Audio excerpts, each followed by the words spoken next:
الوداع الوداع يا شهر رمضان الوداع الوداع الوداع يا شهر الخير والبركة والإحسان الوداع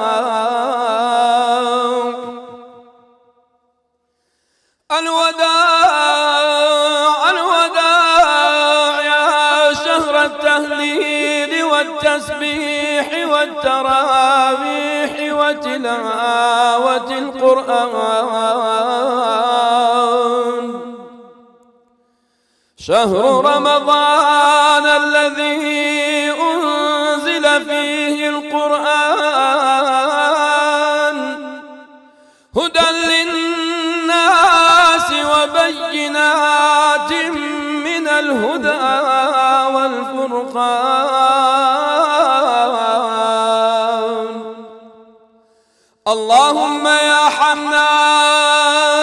يا منان يا ديان يا برهان يا سلطان يا ذا الفضل والكرم والجود والإحسان ثبت قلوبنا على الإيمان نرجو عفوك والغفران اجعلنا ووالدينا وأمة محمد صلى الله عليه وسلم من عتقاء شهر رمضان اللهم تقبل رجاءنا ودعاءنا وصيامنا وصلاتنا بحرمة التوراة والإنجيل والزبور والفرقان وبرحمتك يا أرحم الراحمين.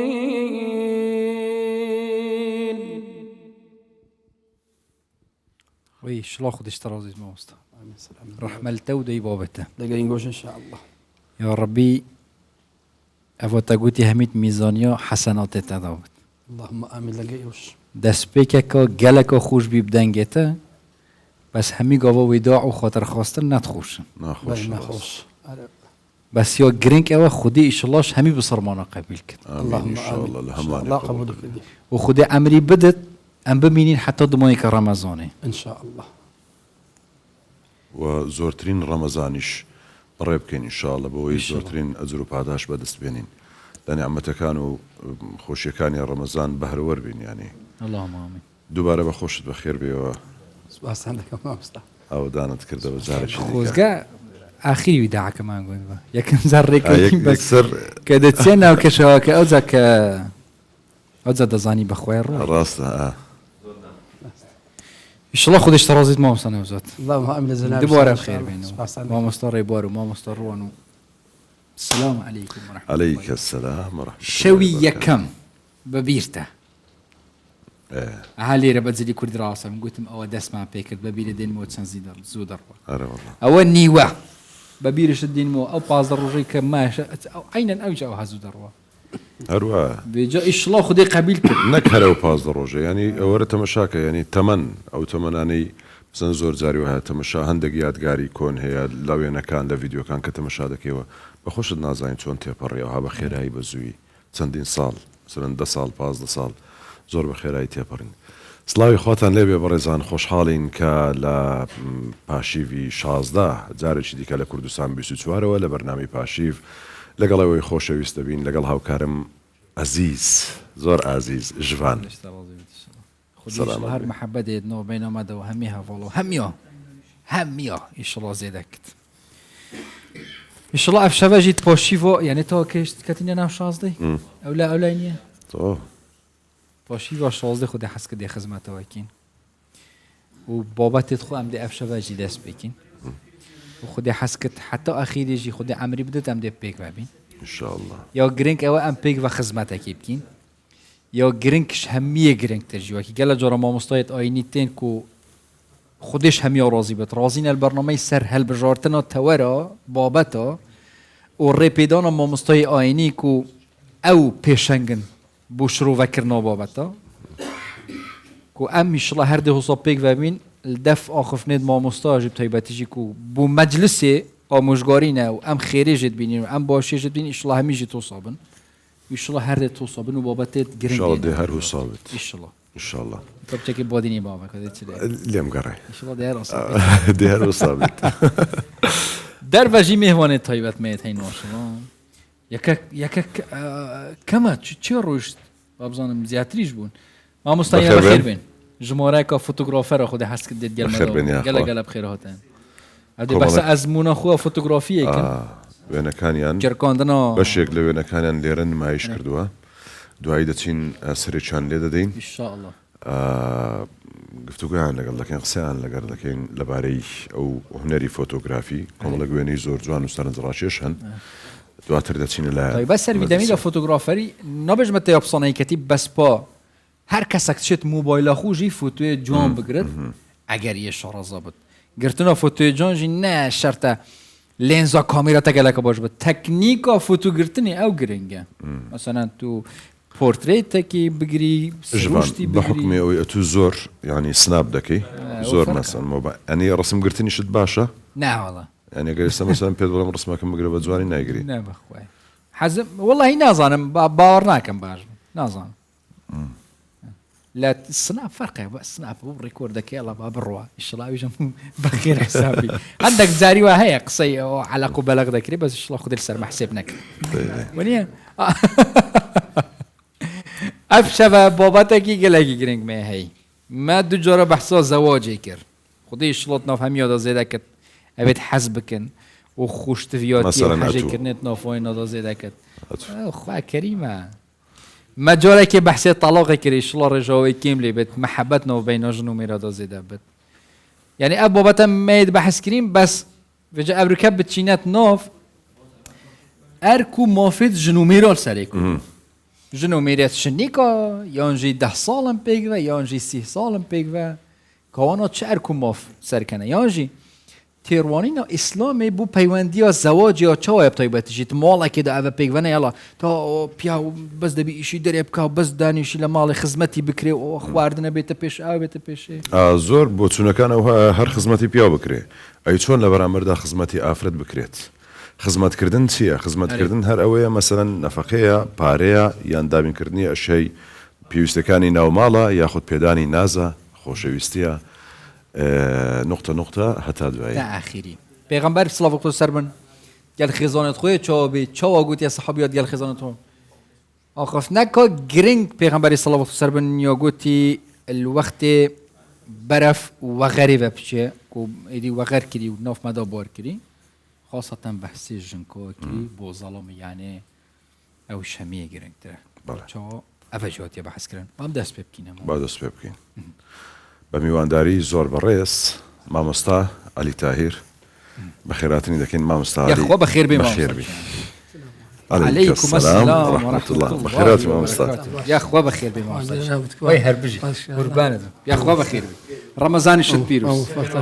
وموفقتك وقبولك يا رب عزيزي بخير بمامستا جان فرمو يا الله مامستا علي بخيراتي وموفقتك صحتك تندرستي باشي لما زقوتش وداعتان كرت مامستا جان اما وداع كيبا عملي كرت ما بكرداري يا الله يعني اخوي امن وجه نظرك ما يا لكن من وداعك نيا باس شمكر قلت من رمضان وازمان لي نايني اخوي عمرك ما دروا عمرك ما دروا وداعك امينا الاصل يعني كادرين الوداع اميا لو ما وداع رمضان زي خير استا اما بيدات يا بالضبط استا عمري 6 ساله ايدي 6 ساله ايدي 7 ساله رمضان هردي بدروا ويا وازنه ما هنا يا وازنه هنا اذا عمرك ما وداعه كسر الردين سبيبو بالضبط اوابو انا وداعك يعني اما لتمني خومان طبعا قرين خذي قبيلك ان شاء الله امين اجمعين اللهم امين ما وصل علي ما موفقتك موضوعي او زور قرمه ما شاء الله ايواش للسوشيال ميديا وبقصه خوش بە ئامۆژگاریەکانتان بەناوبانگن باشترین ئامۆژگاری ڕەنگە لەم سەردەمەش بوو ژن و مێردەکان بی هەموو ئەم بچینە نۆڤ بۆبەتی و بۆشترین نمونە هەموو ئەم پێغەمبەری سڵەوات خودی سەر بینی دوژەدا پشتێنگە پرسیارەت خەڵکی بەحەسکین پێغەمبەر سڵەوات خودی سەر بن یەچۆ بیاد گەل خێزانێت خوب طبعا أما أحاديث منزورة بيغمد فرمي صلى الله عليه وسلم خيركم لأهله وأنا خيركم لأهلي يعني باشترين كستا باشترين ساكترين كز أويا كوا باش بي لغير خيزانة كي خوي لغير خانوادي خوي وأمنيش بيغمد فرمي صلى الله عليه وسلم لامو كسك باشترم إذن أوا توصية بيغمد صلى الله عليه وسلم حديثة جديش معنى استوصوا بالنساء خيرا يعني بيغمد صلى الله عليه وسلم حتى لا آخر روجي كوفات دكا آموشگاري أمت دكا كلغا خيزان يام باش بن استوصوا بالنساء خيرا لو لبروي أما لكو دواري خومان داري آفرد حرمية ضعيفة يعني مبسيطة حرمة ضعيفة يعني أتو بياو دائم بياو يعني بدا صلاة ترى لآفرتي لزور روشي إذن أتو دبي بنرمو حليم بي حتى لقرآن بيروز كبأسي بروسي زواز دكا جعل بينكم مودة ورحمة يعني مودة ورحمة ذا إنسان حتى زواج جنكا حسب مودة ورحمة هناك زوجان أما لمجلس عقد الزواج ودك أو كوريا أو زاحلة أو داكو بابا داود داني نامين نسحتي دكا مشغاري دكا شوزو وروا إسراف مكا أو مكا بجيناك بلا مش زواج كيكر رواتبی مالداریەکی ئەو هادەکە بەمناچی چای خڕ دەکاتەوە لەوانەیە پێشتر یەک بەرداخی لە پێش و پێلاخەچی لێ دەجێ لێ نەدەبوو وەنیە کەمەلا گوتی ئەڵڵاهو ئەکبەر دێلەکە خانمی تەواو دروست دەبی دێتۆ هەتا دوازە شێ تاالە لێ لەوێ دەرنابی نەمات ئیدەن مەوەدە و ڕەحمەکە وەکو بۆ ساحب منداڵ ئەوجا قەدری داک و بابەکەی دەزانی وەختی خۆی چەند ئامۆژگاریان کردیە چەند نەسحەتیان کردیە شەو نخونیان و کردیە ئێستا دەزانی کە جەرجی خۆیتی ئەوە هەست پێ دەکات أو جا مسألة بروسي زواج زور جرينجا زور مهمة كإنسان أو بروسي زواج ذلك بزاين لوتيا وأجر ببيوري شرع بروي أبدا غدرناك نا أو بياول آفرتنا آفرت لوي دكا لو أما ما قول أو كمان هي لأثرها تدري أتو كسي خود خش خود بدأ أو كسي كوا ترسي خواهي لو دري أجر خوشي ويس قدري دقري أقصى زور مهمة أجر خوشي ويس قدري دقري أدي أجر خوشي نويز أجر نا اتفاقات شيبو غدري ليناكا أو زور مهمة بيورك أجر ترسي خواي حقيقي لبي خوشي بوي قدري دقري أدي أجر رتشي لو بوا روجك لروجا نا اتفاقات بو غدري ليناكا ظلمي ليناكا حقا كاني بيدادات بالضبط يعني تأثر هي الشيء لقري نابا زابي غمس أسم أما هندك شد يعني تعاملي زور عجيب وغريب كده يس هندك شتي كباز كاين لواني خلق بي غريب بي يعني بيغمبر صلى الله عليه وسلم لقى آفرتي هو تعاملي كرديها سفري بي كرديها سياحي بي كرديها لوين ده غارغاري كرديها سو غارغاري كرديها لقى عائشة خوالي رازي بي عائشة ببيش كتيا لي بردي توا دوا فترة شي دي بيس وعين صعوبتي لقى كرديها صالق أو ها كتنا وعمران برك خلو بوا قوشتي قلت خلو بيغمبر صلى الله عليه وسلم ببيش كتيا وزار سباخ كرديها قلت هذه بتلك يعني ها أو ليتم بردو بويتي أو لكن مكو أو ها نا لكن مكو هذا بياو يعني ظلام دبي بروا لا بيشو دروا أو آفرتش فقير أو شي لمليتي زانتك لمليتي شي خوشت شي ويت شي لدستي هذه كابرا دروا قيتو قوس دروا لي عيبة أو دم ترج لبيشتي أو جنش غار لدويتي أو لشرع دورة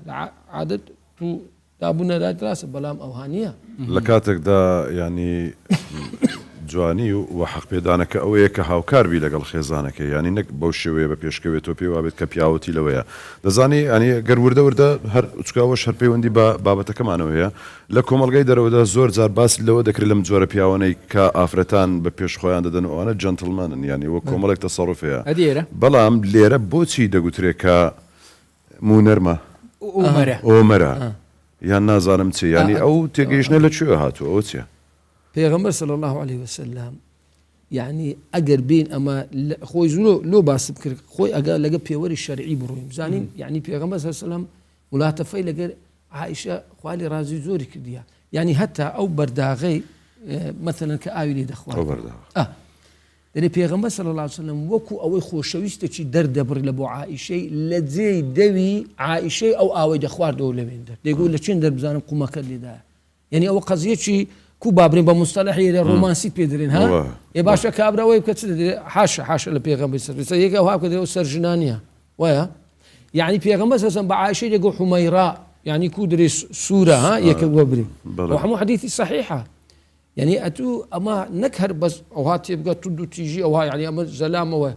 أجر تمشاي أوي بيغمبري صلى الله عليه وسلم زور بو لنا ومزقوتي حبشية كان دهات زورا بازين عندك عايشة خوالي رازي دهات تمشاي لك يعني دهات تمشاي حسابك تورزش كرا يعني كابلا يستبي مثلا بيبلا مش تمشاي ورزش لك سي بيدري ديكسير لجوربه برو ويني بيدري ها يعني بزانا او تشتانا او تفتحا او تلطفا پیغمبر صلى الله عليه وسلم حتى او ها پیغمبر صلى الله عليه وسلم هستي بنستي عائشه كرديا زاني تشي بيغوتيا دريا عائشه امن دزانم تسكاتك اتو ليم توري وتسكاتك ليم توراني قوتي يا رسول الله قوتي اگر سندي بخوي بلي لا وربي محمد نايم بيني هيش مشكله مانيا اتو توراني لمن بس اگر وشي سندي بخوي بلي واو لا وربي ابراهيم دزانم اولا من توري سبحان الله حديثك هو الصحيح هنا يعني بزانت سن هستي بيكرديا ناوي ندهنا تورا كواتم تربونش اسايك لكاتك دا او بيغمبري خوابو وخيزانك شي هستي بيكرديا ما بس اوي يعني تربون وعازبون يعني عندك حالته اسايه يعني اما افرتي عيك حفتي تربون دريش كان دري افرتيش كان دي هيش تقيسري دي مشكله خويتي بابا مشكله خويتي دزانت حقيقتك هي خو بيا وكان دبي باسي كان يعني عندك شت هي يدي خلق مثلا تون بير دكاتو اومر يا مونر يا هرسيا اوني خو حقيقته يا بابا ادم عليه السلام يعني ببير روايته كان سلسال لبهشت بو بلان بتنيابو توم قتوه حتى وكو افرتي شي خلق كرت اخواي جورا لا براسوي بابا آدم يعني هست اللي بهشت بو لأنه خوشي كاني بهشت بو بلام هستي ذكر كفراغك هي اشتك هي يعني نفسيا روحيا ندى حواي وكوي بخو ماندن تاوكو آفرتك آفرتي شي بو خلق كرت يعني خواي قورا يعني تسندب بياو بيويستي بآفرته أماش بشيكا زا ما مستا دميت يعني قصاد لسر أو بكين أركو ما فكان يعني بتنيا باس بياو وبتنيا آفرتيش أجر باسی پیاو بکەین چ شتێک لە سەرشانی پیاوە بۆ ئافرەتی بکە ڕەنگە ئەمە گەر قسەی لەسەر بکە بەرنامەیەکی دوور و درێژی بێت بەڵام بە خێرایی طبعا ئەوەی لەسەر شانی پیاو کە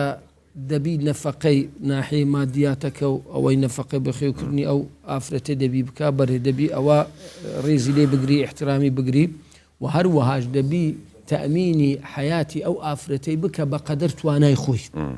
أو ناحية ماديات ناحية قضية كا لدريه دبي أوي لبو دابين بكاو لبو كا به انت لما البسه لما أكل لما شرب لهر اشتشي تقريبا أو ناحية ماديات ناحية أوي ديش كباس ماكن ناحية روحية كي أو زور جرينجا أو بياو دبي ما في أو آفتي بيشين نكا أو جا لناحية سيلي رحمة سردانا هاتو تسوا قرانو سوراني بيا دري رازي كردنا أو بياوا أو آفرتا من دالكاني كبخيو دكا لجوكو برقا لو بابتانا وهرواش تعامل كردني لقري دبي بزاني ككو تعامل لقا أو آفرتي دكا أو آفرتا دبي تبيعتي بزاني بتطورة دبي بتدري خوش دبي باشا خاصة كا لقريك فترك لقريك بون يقري دخين نوا ناكري أو بياوا يشتكي بكا جاتي أو آفرتي تدابي أو جا زور بيور هي مثلا زور زار دمني أتو سفر دكي اشتق قلمت شي لبو بيني وا بري بو آفرتي بري أو هديه لو تمهنايتو مثلا تعاملك سردري زور بي خوش لبو آفرتها زور كيفي بيدي مثلا باشا حتى أما لبابتي أوي لشرع درو زائزنية أبدا إنسان بيكا دري لناحية لنيواني جنو ميرداتي أو بياو دتواني مثلا دقريتو ماري استا رمضانا دقريتو ماري خوارنا چی لینا خو او پیاوا اصلا بمنوع زور حسينه خوارنا نيه بس كاوهاتو بري بجنا كاو زانا اتوكو زاني من حزم لو خوارنا يا حل در ما ابو بيد بري وجهي تاس ويلي ئەگەر ویلات هەموو ڕۆژێک ئەو خواردنە لا ئەجەمە بەستم لە چییە یعنی ئەو ژنە سەر و دری ئەوەندە بەزەی دەگری بڕواتە بی هەتا یەکمان هەتا 2 هەفتەی مانگە چی نەبی ئەو ڕەمەزان تەوا دەبێ و بەنزی دەکەی و ئافرەتەی يعني كيف يدي سر افرض طبيعته شيء او بيرنا كينو تنيا بو افرته ورنق بو بياوش او هذا طبعا استمدين السر او ما في يعني او لير لو حالتين او افرته تكو افرت زانا برواتبي بس كلمه طيبه اسبياو هانيه بياو مسا تقسلو دكي ليك داتوا حفت وجدك ست كنو قجبينو لك افرت فقير هاني اتو كبيد برواتبي دري او دبي يعني دري شكاونيا اتو بروجنكا لتو سمستام ازم مانيش قلتم تورث جنو ميرداتيا زبيل مرصاد يقول غير وهبي تلفون مباشر هبي ام بخوم دزانم نيه بو بس اكوره قريب قلي انا ملان هي ابدا تسكو ما لا درينا خزاني توش ادي فقير انا تقلي لك قلي مثلا اقول ام بيشش شيء ايمن ما مسلم انا نازل وانا امامتي دو مزقفتي خطيب ما هي شيء خير خوازي درس مان هي او ماني ازا زور زار حقي عند اخوي بس بخوي مهمه كتسيه مهمه كبروات بيو افلتك اتبري بابا خاطي بدوتشي هاتي وتشي بدك التلفون هبي الله يخلصك ونيا ومباشر مانيا لا والله مرتاح بقول قلت ما مستبطع دسبيكي بحصون نفقي كرجلو اني مودي فايدي اركر سر ظلامي هر تشتكي جني دي ايدي ويبت شو اني موديفا دبي او بخيو بك هر كوبلين بكرديكا بخيو كردني عفرت لسر بيا هذا تشتكي دي شي لبينا كي قصتي دي هي استبكي ناوير ومبرم دزاني تسحقك لسر بيا هي بخوي عفرتك انا مو خدبنا تسحقك برين اري والله حقك طبعا علماء دارين او شيرينا دات من دالكي شيركي خوشي بي بيزقلا وقدي هيت بس شيركي خوي داتي دتاني لوي هي باري داوي او شيري بك داتا من داري شرعا جني بلي جني خويتشي او شيري خوي ناداتا من دالي حقي وي هي طلبي حقي او شيرداني بك لبياوكي شرعا ادي دايكاتي لشي بي ما اي قينا دايكاتي بلام او افرته شيري خوي او خوي كمن دالكي بخير دكا عادي شي بخير كنا كي نفقكي سندك تقريبا اقرا هابي هر شيردانك نعم هو زماني است وي فاشنا قالوا تمس قازير دك ما بستم يعني افرت اتو قوري او جد قالوا واش ما مسبا واش بير بين مو مثلا بيلي بابتي ششتنو شيولينان وبابتانش لسر افردني براستي واني واري برتواو اوش ما منيكم اوش بس ملكة في بيتي شاجنا لما عندي اما خلق وتي قاندرا زور زار او كساني ك فهمنين الذين يعني انا طعنا الذين ده وتي ده قاندرا بابا افرد بيتعبد افرد بتكويله افرد ونيا اتورى لشرعي اسلام تطبيقه بري بياو هيا اهل ديني اهل مسلمان خطا وغلط وهليدك برامبر او افرتي دك افرتكش امن استقصى كم زي لوسيا امن وازن ويديني من غير دين غير دي قسم لواني است عندك بس حتى انه باز دكم يعني او باز دكين ك هوردو اهل دين اهل جمعه وجماعه امن است قصى كيما لبوانا لو نتاق اهلي مزقبط واهلي كبروجينا باش لبو لوانا او سرتا باسي او ما كرت نفقه بخيو كردني افرت لسر بياوا بلام استا جني برمالي هي فرمان بريش يعني ايش دكا لدري وديتو مالي باري خوي وردغري موچي خويش هي او كاتجنك دبي موچي خوي بداته بياوكا يان بيكو باركي هردو دانين ايتر نفقي مالي خوان بيبكان بكردي هي دلي يخون بوخوم يخوش الدخوم او افرته ملكي خويتي ابدا لسريني شرع النفقي بك لسري نفقه لس افرتيني يخويتي اگر بدا خيره احسان خيره بياو كيدك حتى اورو يك جهات من الري يك نامي نسيبو قوتي امن افرتك بادتانم زكاه بدا ما بياي خوم يانا سؤال امليت عندك بفكر زكاه اذا افرت بدات بياي خوي مثلا بونمنا اما او تمشاب كندرينا ونيا هي بخوي جائزه اگر بياوك فقير بي ندار بي محتاج بي قردار بي او افرتا جائزه زكاتك يخوي بدات بياي خو او معناته دكا اذا نفقه لسر او جنينيه وشي كتش غريب اليد لنا حيزانه يعني اتو ليره او معالمانا او بروسانا او قصدي اتكيتي افرد لقى بياو لقى افرد زوج تشي قوريه اما اجا بوردي بسين هذه أجر أوها بما في بياولة شيبي أو بخيوي بك أو يجمع شيء خوير بقول هلا خوي صرف كلا زواني خوي تزانم لا أو شتي أو هاشنا يعني قفتوا كتوزك دريج لكنه مثلا كابرا جنديني أو ماريو همو بابتان النفقاش همو اشتك أو مصرفي بياوكيا وبابتي نومالو أوشتاني كبيوي سدابي مكابه هماشي وبياوكيا يعني حتى شيردانەکەش بدات دەبێت ئافرەت بۆی هەیە لە ڕووی شەرعەوە داوای حەقی شیرەکەش بکات یا الله و ئافرەت بۆی هەیە قاپ شوشتن و جلک شوشتن و ئەو بابەتانە و ئەوانە نەیکات داوای خزمەت کار بکات یعنی ئافرەت یعنی ئەگەر سوورەکەوا بینە پێش لە ماڵێ دانیشتە وەکو شاژن ئەمە لۆ شانم ئەمە ئەوها ڕاستە بالضبط ئەمە لۆ ئەوها باز دەکەم خەڵک ئەوها تێدەگەینن ئافرەت غەدری لێکرا لە ئیسلام غەدری لێ دەکات ئەگەر ئەوها بی غەدر لە پیاو کرایە دیمە غەدر کرا بەوی با پیاوەکان ئی پیاوەکەی خۆ ئەمە ئێستا کۆمەڕێک حەدیثمان هێنا لایوەش دەگری لا پیا بزانە مەسەلەن ئی پیاو خۆ غەدری لێ نەکرا لەبەرەوەی پیاو ئەو پارە پەیداکردنە ئەو ئیشە هەموو لە تیجارەت و کەسابەت هەموو درایتە حەزل ئەسەدی دایتە پیاوەکەی وەنیا لۆ مەسەلەن دی مەسەلەی هەتا لە میراتی ئەخەلۆ زیادەکە لۆ پیاوەکەشە وەنیا ئەخە قوربە سەرەکە هەلۆوێ دەی پارەکەی سەرفکە وەیە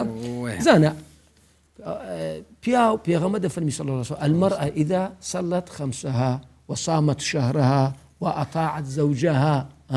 وحفظت فرجها تي بيدري قيل لها يوم القيامة الرجل قيامة برو لتصدر كتشي بهاشي دتي برو يعني إليري إطاعي بياوكي تيدا وأطاعت زوجها بلام نابل إطاع وجورايلي بياوكي دربتشي زانا ناحية حتى سرزي بيغمبر صلى الله عليه وسلم حتى كسانك يعني عندك تفسيرات خاطئة لويك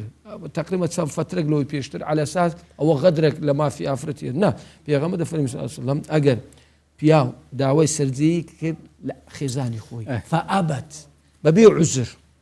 هروها بمزاج ولا أو نيبر دمالي داتشي أوش تولي دكاتوا يا مكسي كله نكريت هناك أو طبعا عذر عذري أو نكر دي إيه خوي لي دقري بيغمد فرمي صلى الله عليه وسلم ملائكة لعنتي لي دكاتها الشوي يا الله لو أخاك أو بعد الشيء هي ليرناك غدرك لو يكري أجا عزلي بخير لبروي أو بياوا أجر غريزي جنسي خوي بحلالي إشباعنك تيلي دي توشي حرام دبي يعني بزانا دي إسلام لو أو إدانا وهاي بحرام توشي دبي أو زا أو أفرت زوج أو مشاكلنا لسوانا درزوا وأهل دينيش المسلمان مثلا كابرة مشاهدك أو أفرت شون بيشم مش بروجي دبي دري ما مثلا دوشم بيشم بروجي دبي دري إيه دري همروج جزء القرآن جدخيني دري ما دري لو ناحية مقصرة لبومن يكاك ناكري أتو أو دوشم بيشم بروجي دبي أو السنة بلام إطاعي فيها وقت واجبة أما زوجة لو صعبتي درين باز راستيشا لا خطبش باس ما كنت كابراي قلت ما مست والله وامري كشتي وافرتي من قلت او هلا صدق قلت قلت ايه قلت تشو دادي شوي زمعاء اتفاق ما هي او كيف كان هلا وهلا بس ما كيف كان ايه شوي زمعاء يا اخي اتفاقك وهاي خاصه ما لا نزاي هوليري او هاي كاكا باش لو زمعاء يعني انت وشك وهاي اتو بزانه اتو دراوزه أتزانا خوش كلته قلتي والله أمنش هلاكم اتفاق قلتي ده اسمه غرفينو ميدان القرآن شي قوري دانا لا إله إلا الله يتسيوا والله الشوي سورتي كهف سنة بخيني سنة فعلا إيه قلتي أمنش يعني اتفاق كفت بابا قلتم أتو تقدا هيز إنما يعني بو يازد دي الشوي أتو سورة كهف لهم لو وقت دي لا غرفينهم لو بل يعني شخصي من لو قلت والله مش برو ورتا سورة كاف خلاص قلت سورة كاف خلاص قلت مدي قلت راوستا تبارك مايا لا إله إلا الله دري مش قلت بابا خو أتو أمني تلقين نادي والله يا ويانا أوي باشا كو برزا ناوي جارني أم بمهروي هرنا إيه آخري قلت ولا آخري قلت تبارك منزية القبر قلت بابا أتو بزنديات يمتاش تناقض أو ذا أو إذا ضربته هيز آخري قلت هيز يعني أتو برواتبي أو لبو عافر كأهل دينا بياوكش أهل دينا كابرا هبوا يجمع دوما أو أفرتهينا ها قلت لسدو قلت بهر حساب وهر دوغو هنويش قلت آخري بريم كرت جوايز بينه كاكا وغلطة حرواج بياوكش روها بياوكش ناكري أتو في تري أتو بعارقي بي وجوري بزلك كوبو بتسي بنزي تيدا أو أفر دائما مشاكل أنا كدين أمو بيدرم دريم بابا بأفرتك دريم أتو لقاو ناحي كنت مشاهدة مشكلة لو ناحية هي کابرایە کاتێکن ئیمامی عومەر باش کات پیاوەکە شەکۆی حالی کۆ گوتی یا ئەمیر المؤمنین ئەمن ژنەکەم داوای تەلاقی دەکا گوتی تو چ عیبت هەیە گوتی نا بەخۆی چ عیبم نییە ژنەکەی بان کرد کابراشی بان کرد گوتی ئەو پیاوەت عیبی هەیە گوتی نا ئەوڵە سەوام قەوام نوێژ تاعات عیبادەت ئەوەی هەمووی هەیە تەمەشای کابرایەکە تەمەشا دەکەی کابرا بۆن عارەقەی لێدێ زرک و بەرجی ئەوەیە سەر و ڕیشی تەواو نییە هەموو خۆڵای ئەوەیە بە کابرای گوتی بڕۆ بابە بڕۆ حەلاقی بڕۆ خۆ تەمیزکە جلکەکە خاوێن و باوێن ئەوجا دەرێ فترەی پێچوو ئافرەتەکەی بان کرد ئیمامی عومەر گوتی ها ئێستاش داوای تەلاق دەکەی گوتی نەخێری ئەمیر المؤمنین بزانە دیتیەوە خەلەلەکەی ویا ئافرەتەکە دەرێ وەڵە پیام چاوی لە دەرەیە وەڵات دیخدیخانێ دەکە چاتی دەکە نازام چ دەکە لاوە ئێتەمان خەتای توەلۆ ئەو ژنە ئەوە لە مەتبەخی بەس بۆن سیر و پیازی لۆ دێوەنیا بەخوای لۆ پیاوەکەی وچی دەستت ژێرێ فستە گلاس خۆی دەڕازێنەوە لە ئاخر تێنی خۆی تەبعاً دوری لۆ دەچی یعنی پیاوەکە بۆ من حەزم لێیە بچینە دەرێ دایم لەگە ژنەکە ژنی خۆم نۆ خۆی دەڕازێنەوە ئێگوتم داچی من ئەتو لە ژۆرە بەس بوون و پیاز و ڕوونت لێ باشە مامۆستا لە چ شتێک فەرزە ژن ئیتاعی میردی بکە مەسەلەن بۆ نمونە دەڵێ کاکە ئەمن حەزم لێ بچمە ماڵی بابم بۆی هەیە بڵێ نە ئەگەر بە مانگ و بە چزانم بە چەند مانگیش بی طبعا چ نمونەیەکی حدیثی پێغەمبەری صلی الله عليه وسلم لا طاعة لمخلوق في معصية الخالق لو کەس نییە ئیتاعی کەسێکی بکە معصیەت بی لە خالق یعنی شتێکی بێشەرعی بی ئەو جا ئافرەت پیاوەکە پیاو لە ئافرەتی بەڵام چوونە دەرێ بەرێ دەبی بە ئیزنی پیاوەکەی بچوونە دەرێ مەسەلەن دەبنی دەیوی خێر و خێراتەچی بکە پیاوەکەی بە ئاگای لێبی نەکە ئابرای سفرکە بەکەی خێر بە پارەی بڕژێنی شتێکی ویستی بداتە یەکەچی بداتە خزمەچی یان گوجولک و بەرگی یان ئی ناو ماڵ یان کەسێک بێتە ناو ماڵی بووی نییە ژن بەبێ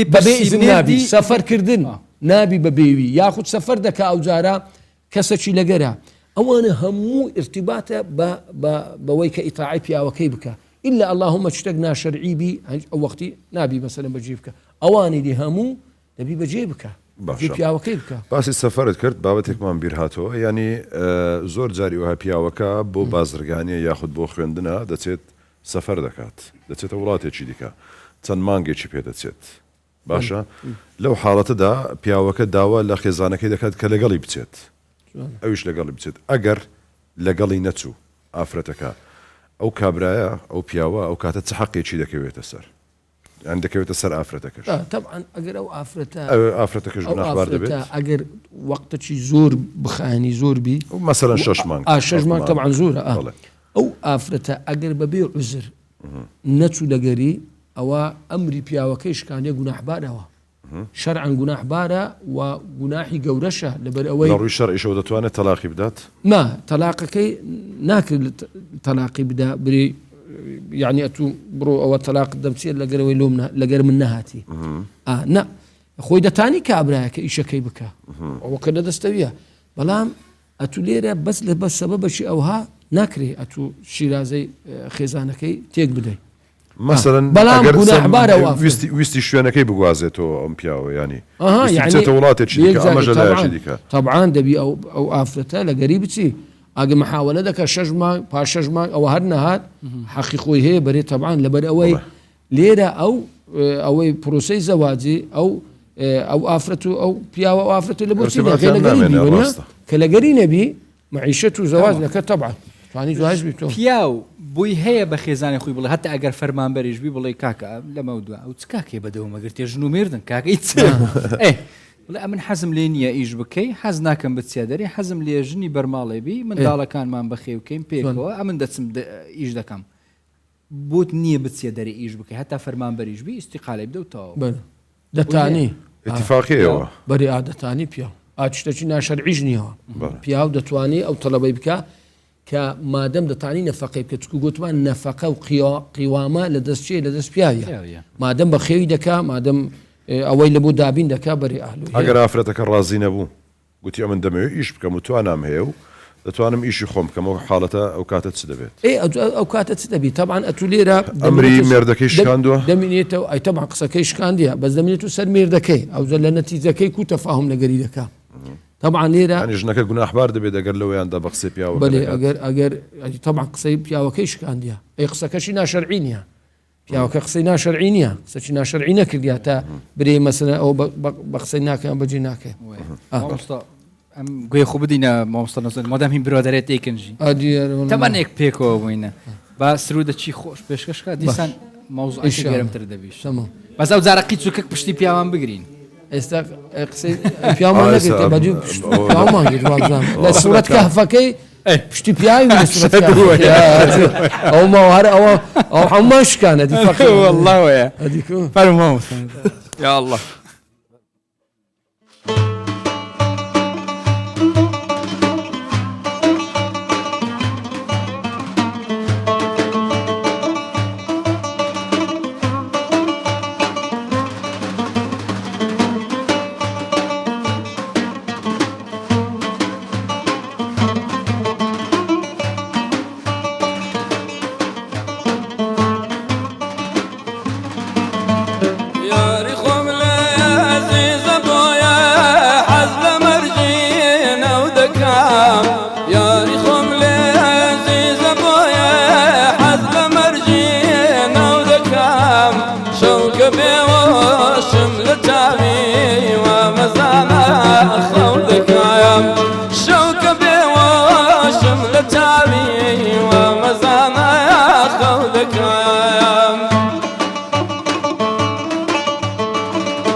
عشقي ساوي باز خومم بو يراوي كودك عام عشقي ساوي باز خومم بو يراوي كودك عام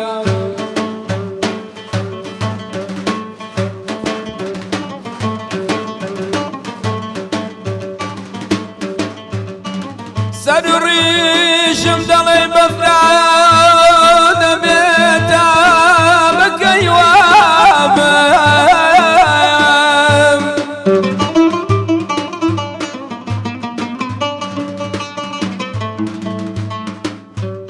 سدري شمدلي بفراد بيتا بكيوابم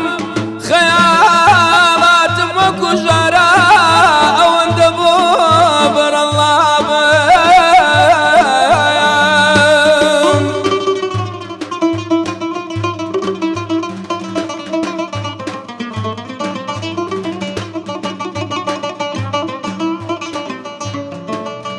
كرقاي راستي خمساني دبيدم بس كلابم نوك أربابي عشرات هلا كرداري بطلب ما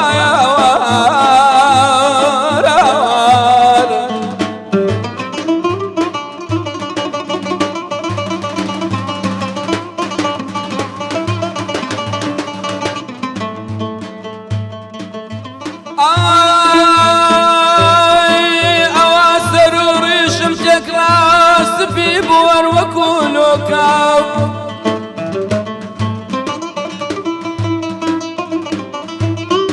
أنجنا أواسر وريشم سبيبو هر وكولوكا نمامي عمر شيرين مخريكا لبدا شوكا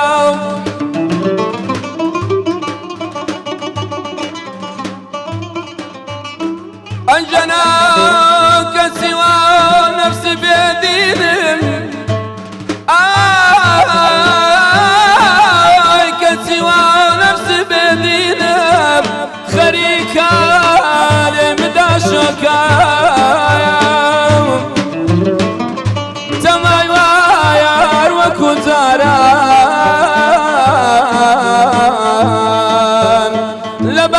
سيخة خراب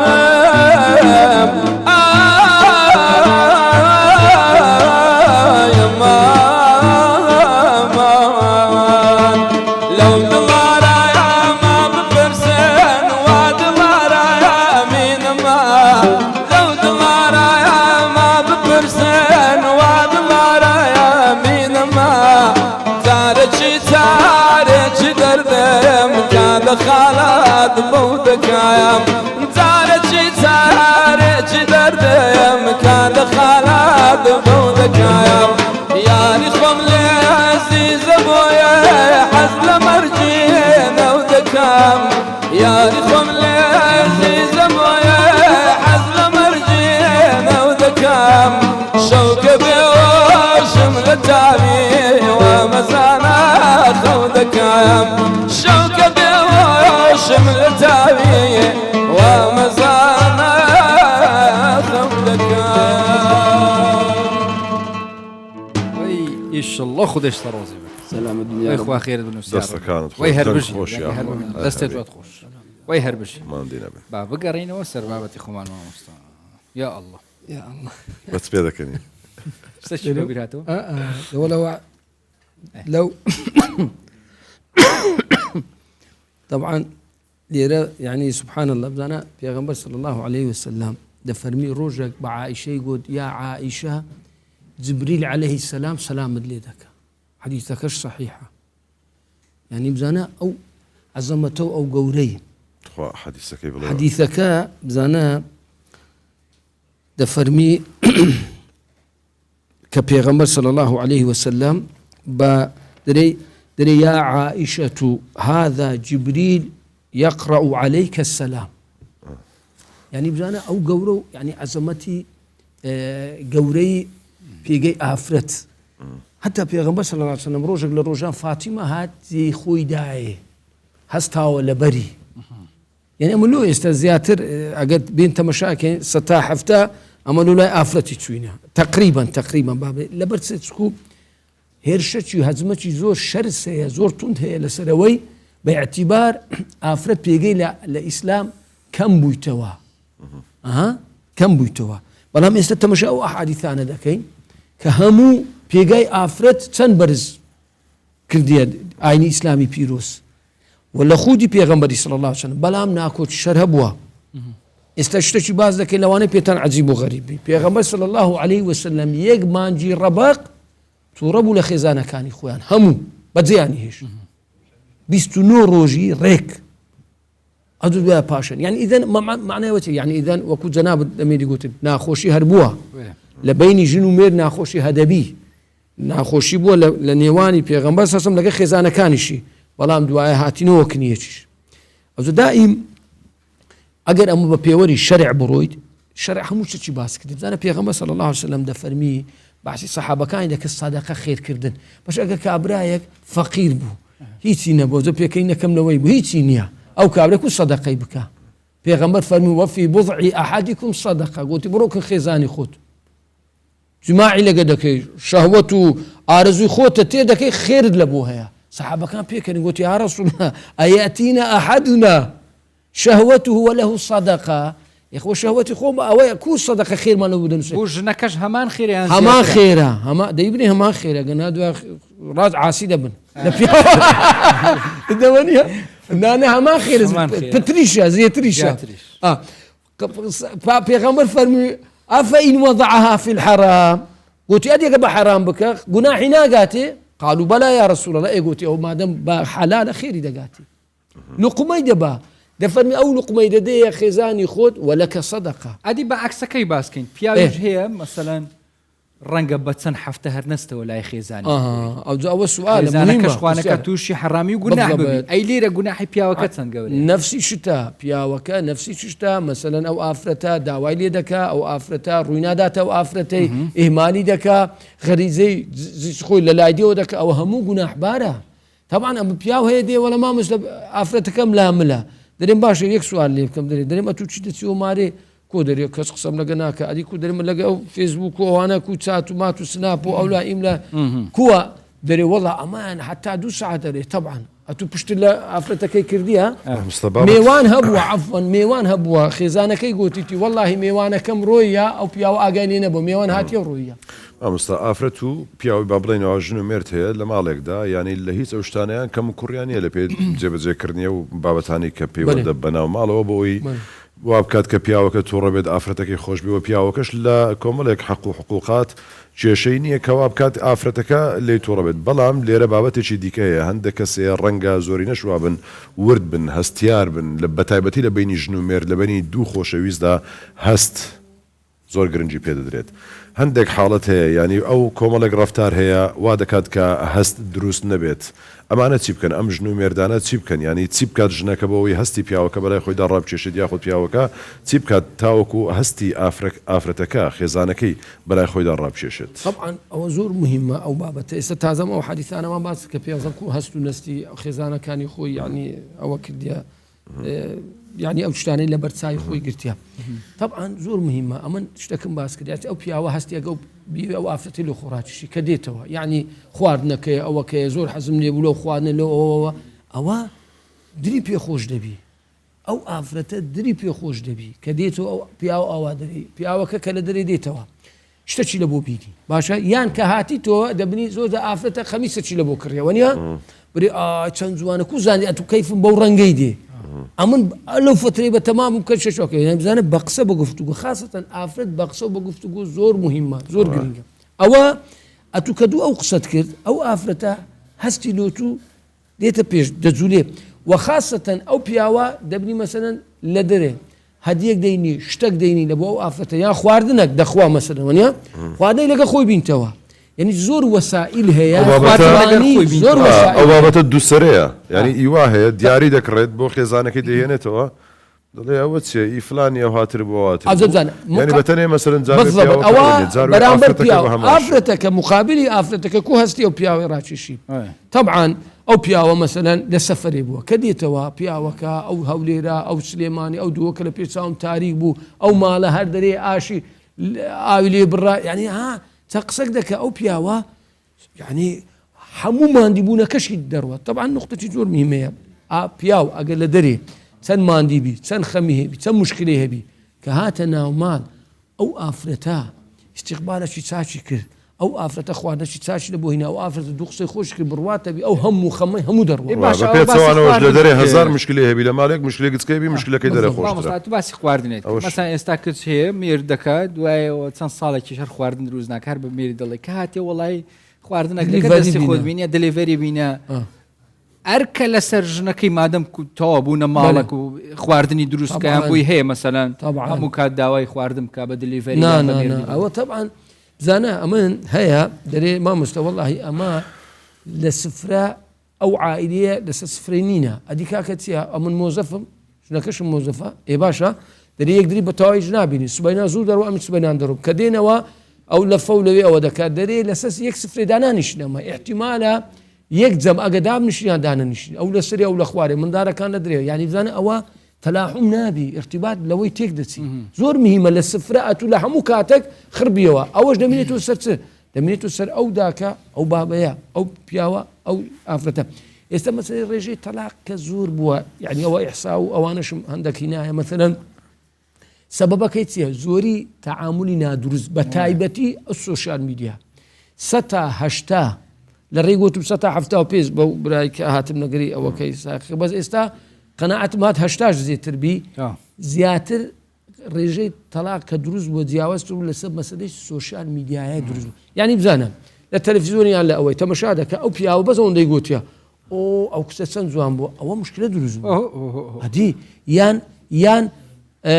کچە ئافرەتەکە وەی گوتیە وەلو تازە باشمان کرد کاکە سەبەبەکە ئافرەتەکەی سەبەبی پیاوەکەش ئەو ئافرەتە خۆی نەڕازاندەوە خۆی خاوێنەکە خۆی جوان نەکرد مەزبوورەوە بابەتەکانی دواتری دوای زەواجەکە من مەسەرەن ئەگەر لە من بپرسن وەکو نەک با بڵێن شارەزایەکیان وەکو تاکێک ینی لە سەرەتایی ژن و مێرد کە با بڵێن زەواج دروست دەبی ئەنی ئینسان هەست دەکات کە هەستی بۆچی هەیە بۆچی نییە یعنی ئەوە ببێت نەک کەسێک مەسەرەن بە سوودفەیە یان بەڕێککەوتە یان حاڵەتەکە بەبێ بینین بەبێ زانین کۆمەڵێک شدە و بابەتان یەکسەر دەچن زەواجەکەی دەکەن و تۆ دەبێ یەکدی بناسن دەبێت هەستی یەکدی تێبگەن ئەو بابەتە ینی بۆیە ئیشڵا بەینەوە ژن و مێرە هەمی گۆڤەوە بۆش بێت گوێ خوب دنا مامۆستایەت ئۆینی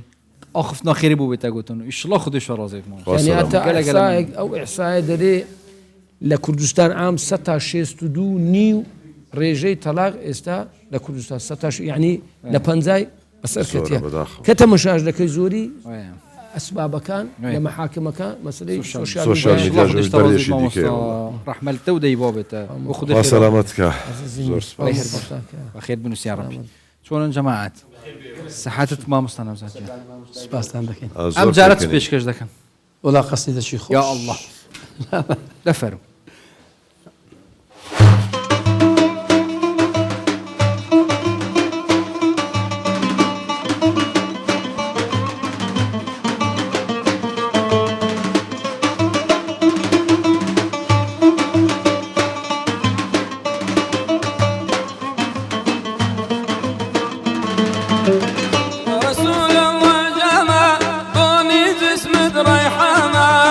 يا رسول الله جمع ضوني جسمك ريحانة برحمو من رباني راوشت دبر زوانا راوشت دبر زوانا برحمو من رباني راوشت دبر زوانا يا رسول الله جمع يا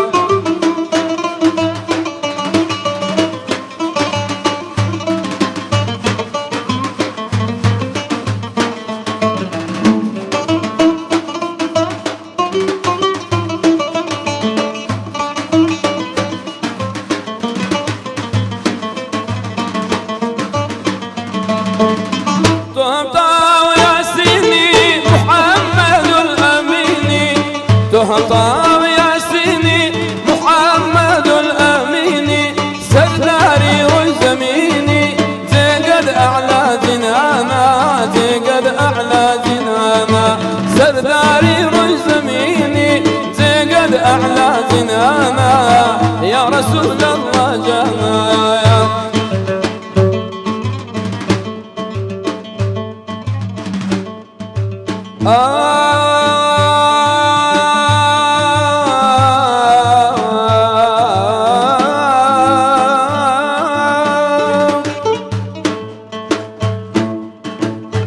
مدحك بكم لا يغبتوا بك أي نور تاوانا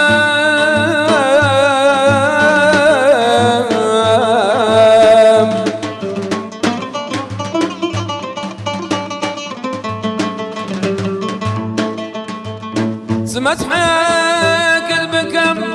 لا يغبتوا بك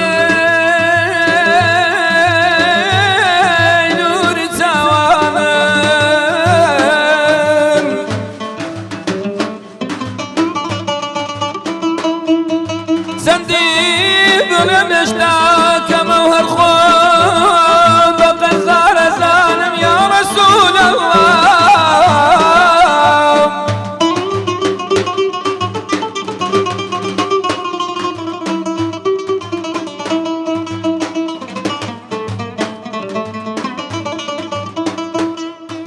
من يبيز وصار قردان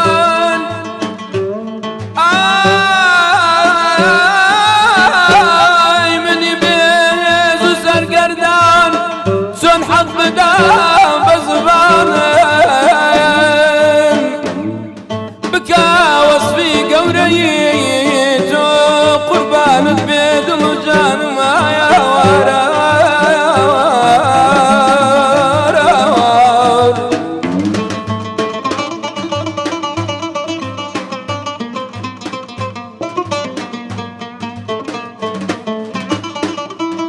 أنجنا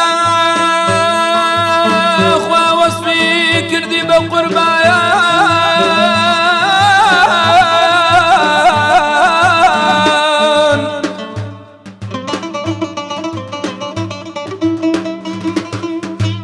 أخوة وصفي كردي بقربان من يشهر يا ذي دزان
روشت برز زوانا براحم ومهرباني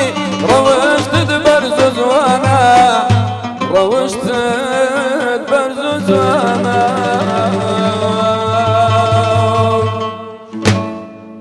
اللهم صل على محمد.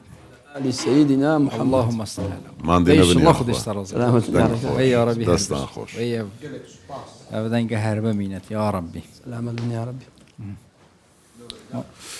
ئەوە پشوێک بدەن بەڵێ ئەمە باسی بابەتی تەندروستی دەکەین. یەکێک لە بابەتەکانی دیکە کە ئێستا بەڕاستی خەڵک زۆر ینی گرنگی پێدەدەن بۆتە هۆکارەجی سەرەکی ئەویش مەسەلەی پاراستنی پێستە و جوانکاری پێست چۆن پێست بە جوانی بهێڵدرێتەوە. هەروەها چەند بابەتێکی دیکەش لە نێویدا با بڵێن ڕوانەوەی قەش ئێستا بە تایبەتی لای پیاوان ینی ئەمە زۆر گرنگی پێدەدرێت تا چەند ئەم کامە شێوازی دروستە چۆنە هیچ کاریگەرێکی خراپی هەیە باشی هەیە. ئەمە چەند بابەتێکی دەمەکی بەس کە چۆ گرنگی دۆ پێستی و جوان کۆریە بەستم کە کوڕژە ئێستا پیاوانیش بە هەمان شێوە گرنگی بە جوانکاری پێست و بابەتەکانی دیکەش دەدەن. بۆ ئەمە گفتوگۆ لەگەڵ بەڕێز خاتوو دکتۆرە ئەسۆزان قەرداخی دەکەین کە پزیشکی پسپۆڕی پێست و جوانکاری. خوا بەخێر بێ دکتۆرە. فەرموو دکتۆرە. زۆر سپاس. گەلە گەلە بخێرات. زۆر سپاس بژی ڕەمزانتان پیرۆز. ڕەمزانتان پیرۆز. قبیل کە. گەلە هەموو لای قبول بێ. وای هەر بژی دکتۆر. خێر بێ دکتۆرە. خۆش بی. زۆر سپاس بژی. یاخوا هەر باش. مەمنون خۆش بی. مادەم باسی ڕەمەزانیشە و ڕەمەزانە و باسی پێست و جوانکاریش بە ڕۆژووبوون و ئەو کەمبوونی ڕێژەی ئاو لە ناو جسمی ئینسان کاریگەری لەسەر پێستیش دەکا مەسەلەن تێک بچی ئەگەر تێکچوونێکیش هەبی چوون باشی کەینەوە. خۆی بەگشتی وشک بوو طبعاً خۆی بەگشتی کەم ئاو خواردن و میوە و سەوزە و ئەوانە بە شێوەیەکی گشتی تەسیرەکە لەسەر پێستمان بەڵام بەو کاتەکەمەی کە ئێستا کە بە ڕۆژوە بین با بڵێن بۆ ماوەیەکی کەمە بۆ مانگێکە و لەو کاتێک کە مەسەرەن ئاواجە و زۆر گەرم نییە هاوی نییە ئەو هینە تەسیرە زۆرەی نابێت لەسەر پێستمان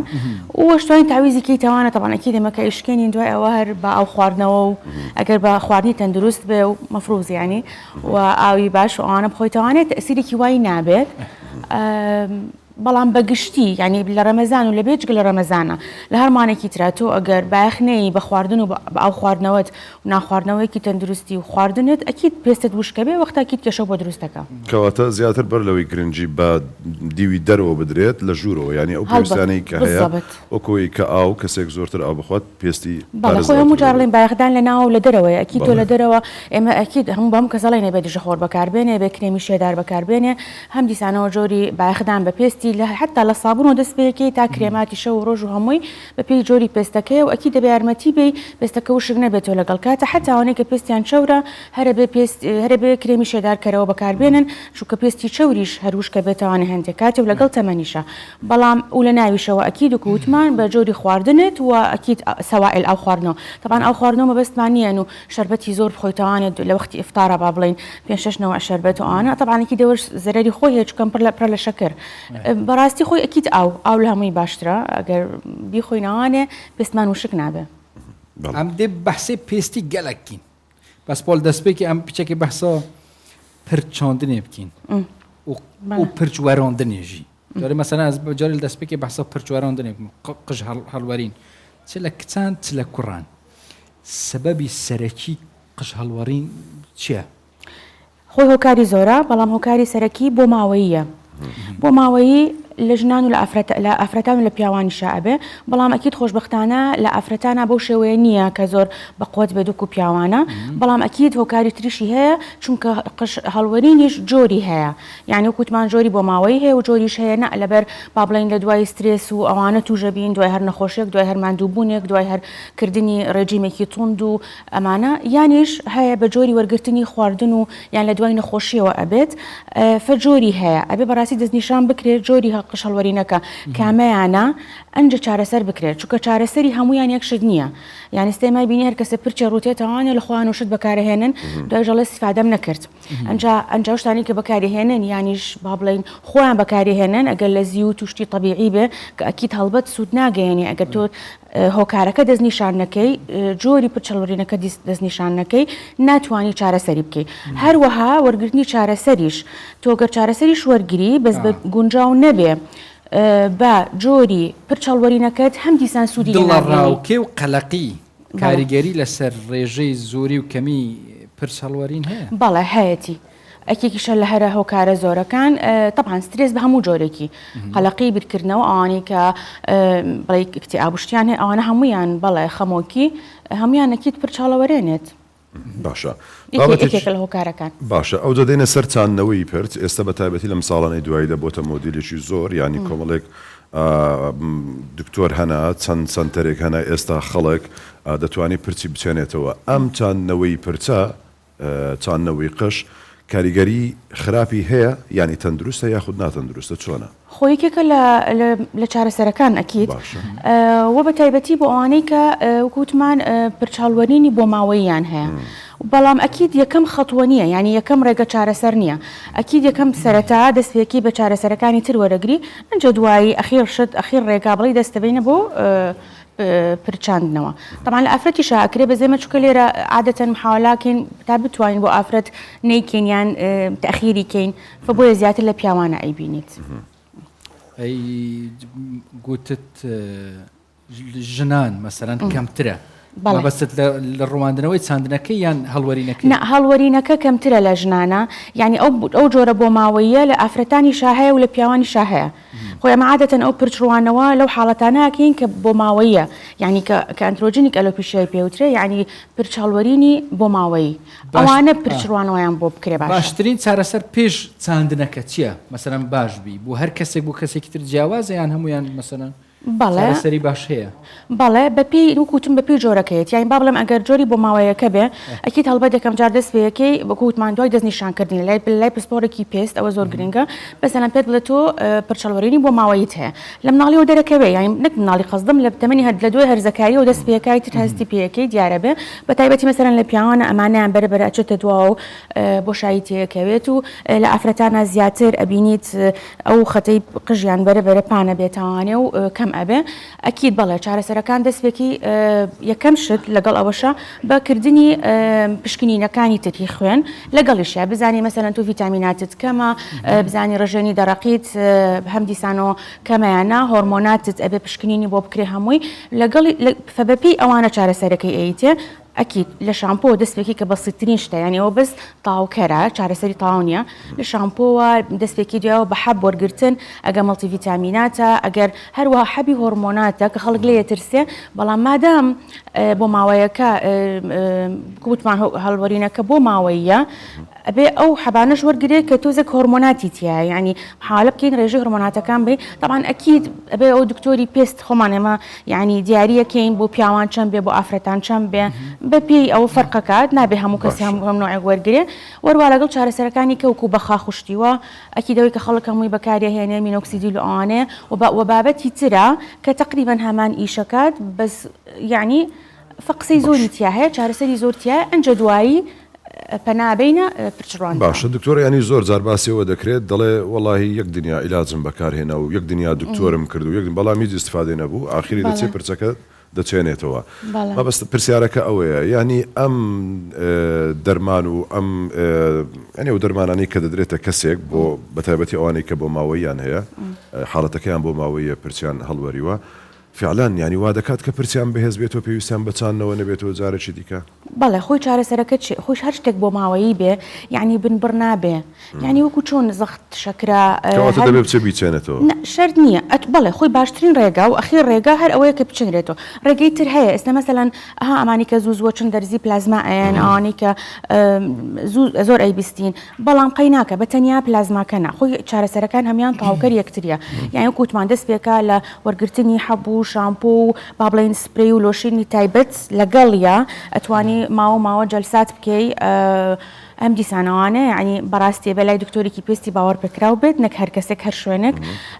جەلساتی پلازما هەیە چونکە ئەویش هەمویان ئەو پەڕەکانی خوێنی تایە ئێستاشتیتر هەیە بەقوترە با بڵێ پێشکەوتوترە زیاتر لە پلازما ئەمە پێش ئەوی ینی نەگەیشتە چاندنەوەی بەڵێ پێش چاندنەوە ئەم وەرگرتنی ئەم دەرمانانە ینی وا دەکات کە پرچێکی پڕی هەبێتەوە کابرا قەناعەت بێت وتم هەر شتێک بۆ ماوەیی بێ باشتر ئەبێ لە چاو ئەوەی کە هەی بۆ پێشتر یعنی ئەگەر نیکە بڵێ بەڕێژێکی زیاتر ئەڕوتێتەوانێ قژی زیاتر یعنی با حەز ناکەم بڵم کەچەڵ بەس زیاتر وا ئەبێ بەڵام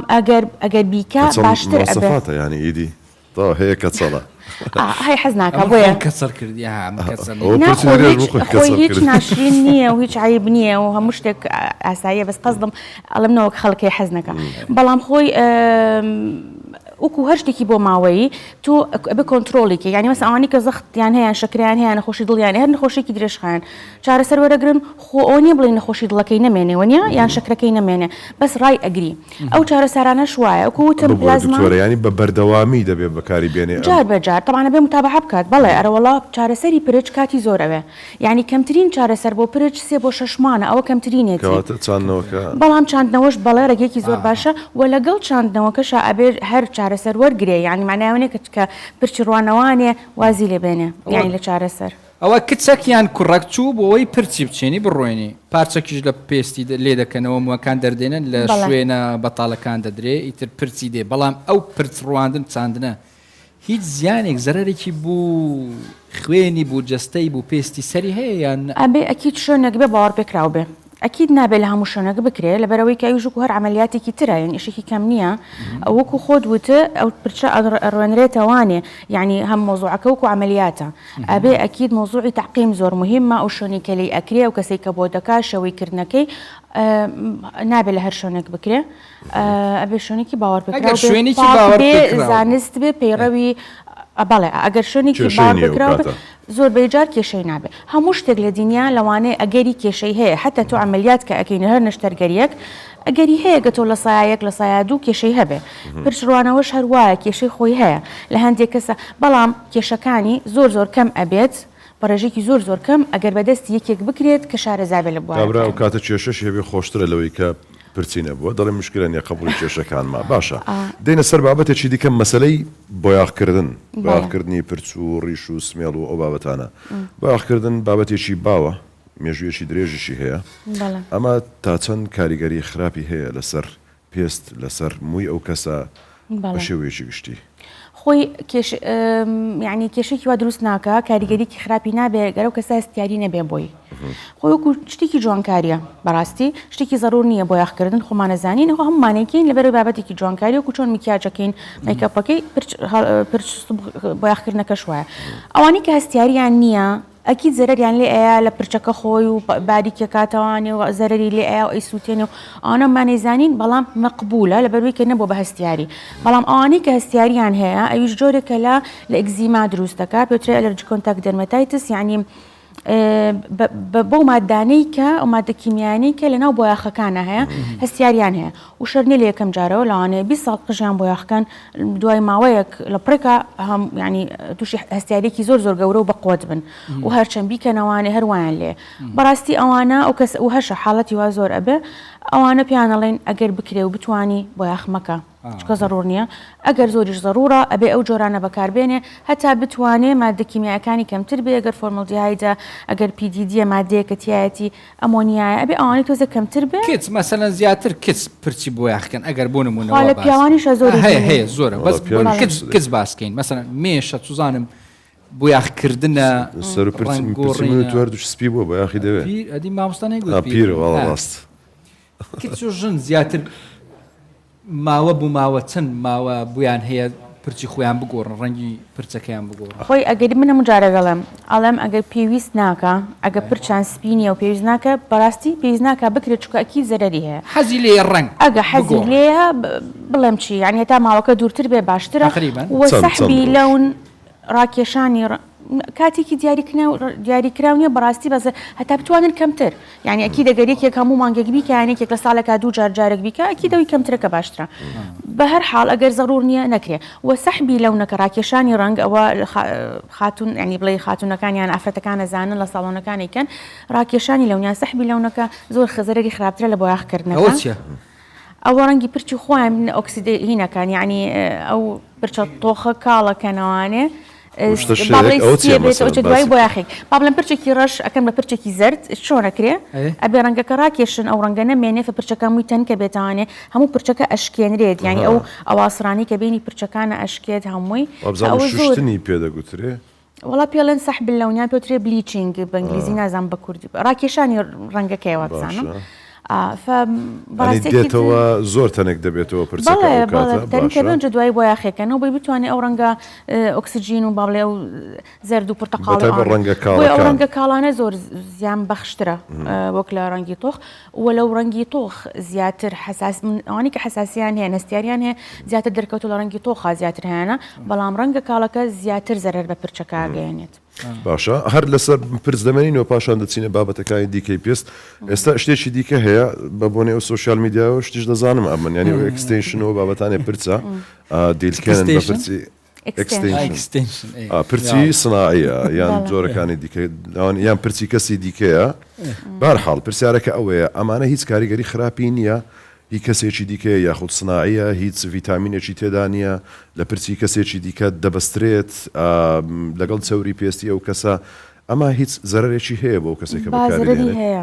طبعا زەرری هەیە یەکەم شت تۆ زەرەکە چێتۆ کە ئەیبەستنەوانێ و کستێنشانە بە قژەکی خۆمانەوەیەکەن دینا چۆنەوەستێ یەکەم شت دوو زەرری یەکەم شت پرچەکەمان ڕاکێشە چووکە قورسیەکە پرچەکەت زیاتر قورسە بێ فڕایە کێشێ وای لێکە ڕەگی مۆکە زعیفتر بێ زەختێکی زۆری لێکە پرچەڵوەرینەکەی زیاکە ئەوەیە سبب زیاترین سبب ینی با بڵێ کێشەکە دروستێکا بۆمان بۆ ێژەبینی ئەوانەی کە ئەکستێنشن دانن دوای لای ئەبن پرچیان زۆر زیاتر ئەڕوتێتەوانێ فبەڵێ خۆی ڕاستە بۆ جوانکاری حساسەتێکی دروست ناکات نەمان بینیوە زۆر بەس احتیمالیشە ئەگەر لەوانەیە لە مادەکی بەس خۆی عادەتەن مادەی باش دروستەکەن تیا ئەکستێنشنە بەس باشیش بێ هەر زەرەری ئەیە چونکە وکوتم پرچەکەمان قورسەکە هەمووی لە بێخەکەەوە هەمووی ڕوتێتوانێ یعنی وای لێ لە دەرەوەش قژەکە جوانە بەس لە خۆی ئەساسی پرچ لە ڕەگی مۆکانە نەک با بڵێ لەمانە وەکێکش لە ڕێگەکانی کە بۆ چارەسەر بەکارێت ئەها وکوتمان پلازماکەن و ئەمانە ئەمەش تەبانێکی سوودی خۆی هەیە لەگەڵ چارەسەرەکانی کە ئێستا شتێکی تر ئەکرێت کە پێوترێت خەلای جەذعی یان ستیم سێلز ئەوە خانە زیندۆکانن کە هەم دیسانەوە یان لە چاوری خۆمان دەریێت یان بە ئامێری تایبەت یان لە چاوری خۆمان یانیش لە ڕەگی مووی خۆمانە دکتۆر نمونەی زیندومان هەیە لە ناو ستودیو مامۆستا ڕوان پرچی چاندیە بەڵێ لەو ماوەیە کە پرچی چاندیە چەند مانگ مەسەلەن بۆی نییە بخورێنی یان بە توندی سەری بشووە یان باشترین ئامۆژگاری بۆ ئەو کەسەی دوای چاندنی پرچی چییە؟ نا طبعا ئەکید بەبێ متابعە بکە لای دکتۆری پێست هەڵبەت ئەیکەی وەنیە ئەو بەڵێ ئەبێ لەگەڵیشیە دوای چارەسەر هەر وەرگرێ ینی دوای ئەوەش هەر ئەو کاتی کە ئیکا زەرعەکە ینی بڵێ چاندنەکە چارەسەری خۆی هەیە نەوەک ئیلتیهاب کات ینی هەوکردن بکە دوای ئەوە چارەسەرەکانە گۆڕێت بۆ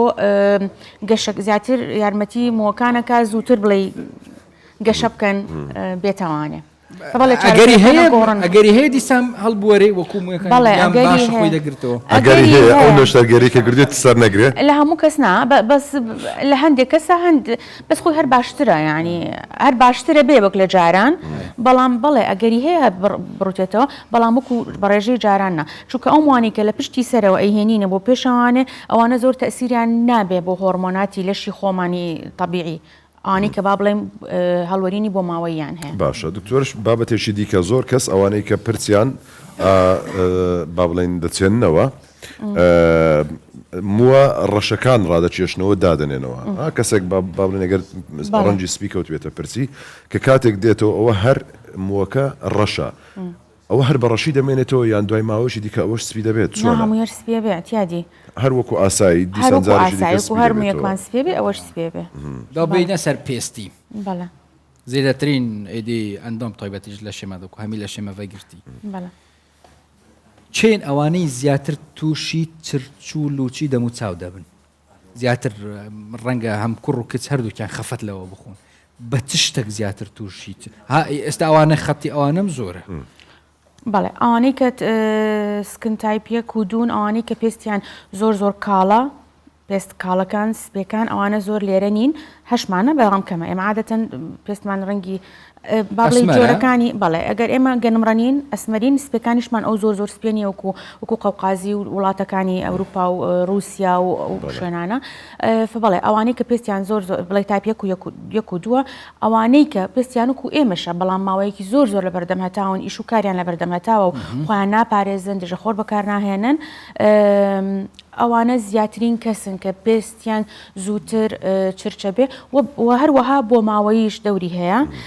بە پێی ڕێژەی خۆیان ئەو کەسانی کە با بڵێم پێستیان زیاتر وشکە ئەوانەی کە پێستیان با بڵێ ڕێژەی کۆلاژین و ئیلاستیک فایبەر و ئەوانیان لەگەڵ کاتا زووتر ئەڕوا ئەوەش دەوری هەیە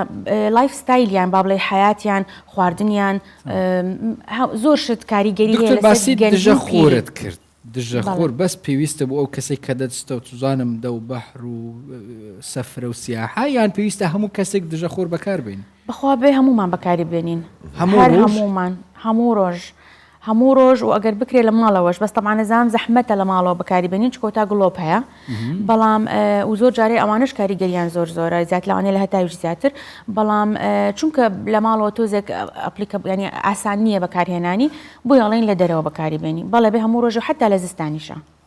ئەنی شتێکی پێویستە و دەبێ هەر کەسێک دژە خۆر بەکاربێنێت دژە خۆر ئەگەر خۆی دژە خۆر لە سایاسە ناتپارێزێ بەس هەر باشترە گلوی کە بەکاری نێنی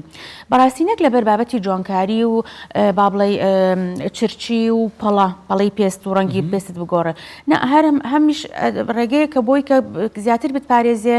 لە هەتا و بۆ ئەوی کە تووشی شەرپەنجەکانی پێست نەبی سەر شەرپەنجەی پێست زۆر زۆرە ئەو مادەیە بەخۆی ئەو کرێمە بەخۆی مادەی کیمیایی مەسەن دیسان پێست هەڵبەنوشتەوە تووشی بەڵێ خۆی ئەوانە هەمووی مادەی کیمیاییە خۆی هشتێکی سروشتی ڕاستە ئێمە هەشە فیزیکەڵ هەیە و کیمیکەڵیش هەیە یعنی هەشە جۆرەکانی زۆر ماوەدی کیمیاییتیانە بەس خۆی بەگشتی هەمیان ماوەدی کیمیاییتیە بەڵام وەکو حەبە وەکو چۆن چارەسەر ئێمە هەموو حەبەکانی کەوری شەگرین و نییە بۆ هەر نەخۆشێکی تر هەر ماوەدی کیمیاییتیایە بەڵام ئەتپارێزێ هەشە ڕێژەیەکی کەم لە خەڵک لەوانەیە هەستیاریان هەبێ بە دژەخۆر ئەویش بێ بەڕاستی کرێمی شێدار مڕەتب ئەویش وەکو دژە خۆرەیان ئەبی ئەویش بەکاربێنی یان هەردووکیان یەکن کرێمی شێدار یعنی با بڵێ مڕەتب شێدارکەرەوەی پێست ناتپارێزێ بەس شێداریەکا پێستەکەت شێدارکەرەوەی بە ناوی خۆی ئەویش پێویستە وەکو دژە خۆر بەکاربێنین بۆ ئەوانەی کە پێستیان وشکە پێویستە بۆ ئەوانەی کە پێستیان وشک نییە باشتر ئەویش هەر بەکاربێت چکە وتم پێستی چەوریش کرێمی شێداری تایبەت بەخۆیان هەیە ئەبێ بە شەرتێک یعنی تۆزە خەفیفتر بێ لۆشن بێ یعنی خەفیفتر بێ بۆی کولیلەکانی پێستت نەگرێزی بکەت بۆ دروست نەکە مهم هەموو جۆرەکان دژە خۆی تایبەتی خۆی هەیە یعنی من بیرمە پێش 5-6 ساڵ پێش ئێستا دەستمان پێ کرد باسی دژە خۆرمانە کرد بابەتەکە زۆر تازە بوو ئێستا الحەمدولله یعنی زۆربەی نەخۆشەکانیان خۆیان دژە خۆریان هەیە یعنی ئەو شتەش زۆر شتێکی دڵخۆشکەرە یعنی قەینا لەوانەیە زۆر گونجاو نەبێ بە پێستی لەوانەیە خۆی بیکڕی بێتی تاقی کرد بێتەوە بەس هەر باشترۆک لۆی کە بەکارنێت دەمویست بابەتی فیلەر و ئەوانش بکەمەوە ئەیە بۆ توکسۆنیە بەس ئەوە بابەتەی زۆر گەورەیە لێ دەگەڕین لە شەوچیت کێشڵە دکتۆر ئەم گەلە خۆشحاڵ زۆر سپاس دیری هەمی نەخۆشیەوە بنیشن گەلە سپاس گەلە خێر ماشەڵڵا بەو پرچە جوانە ماوس ئیشەڵڵا جوانتریش دێتەوە چکەوە دکتۆرا باسی کرد شەڵا باشتر دەبی تۆ زێمەت هاتۆتەوە پێش باش بەس من تۆم بینی بوو نازانم هەر لە تەلەڤیزیۆن بزانم بەس کەمتر بوو سە هاتۆتەوە بەس زۆر خوراندوەتی مشکلە پەرچەمی هەیە دیاڵە مامۆستا نەوزەت پرسمان مشکلە نییە ئیشەڵڵا سرودێکەوە تایبەت بی دەنگێت تایبەت یا ئەڵڵا دێنەوەی خودی لێ سەرچاوان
بزاري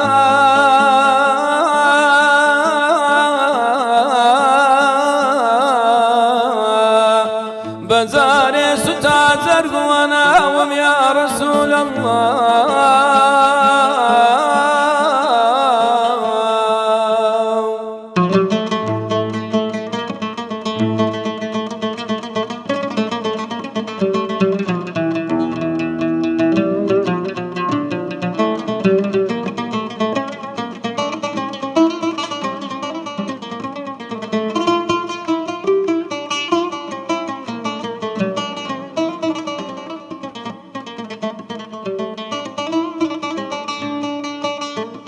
أغلى من عشقي توي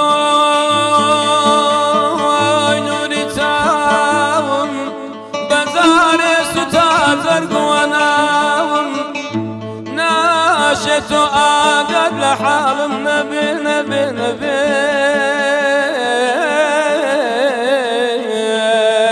لدوري تويا لدوري تويا كوادما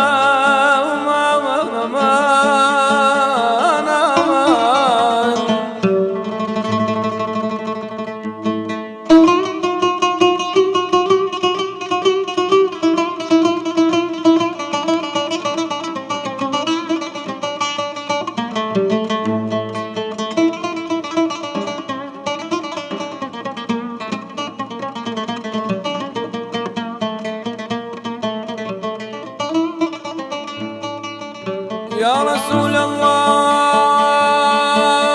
خيال بير ولا لا جويا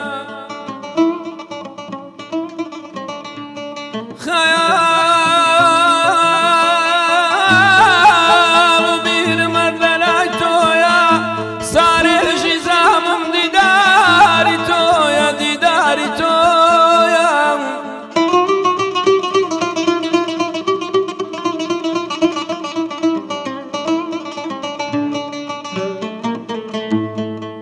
بفدايته بثروة جانم أي بفدايته بثروة جانم دلم تامز ريوناتي يا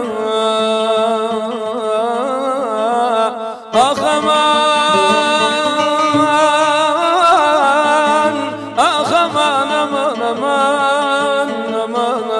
أمان أمان يا رسول الله توب الأنباري يا رسول الله توب الأنباري كروبي شادبو هجر برواري رزقار ذكردين رزقار ذكردين لا لا ساري امد كردابره لقل يكتريه امد كردابره لقل يكتريه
أي عزيزك يا أمتي توما أي عزيزك أمتي توما يقدر مشتاقين داري توما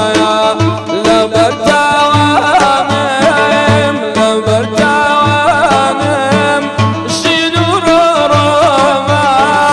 تنهباني وايدي داري توما تنهباني وايدي كاكاي توما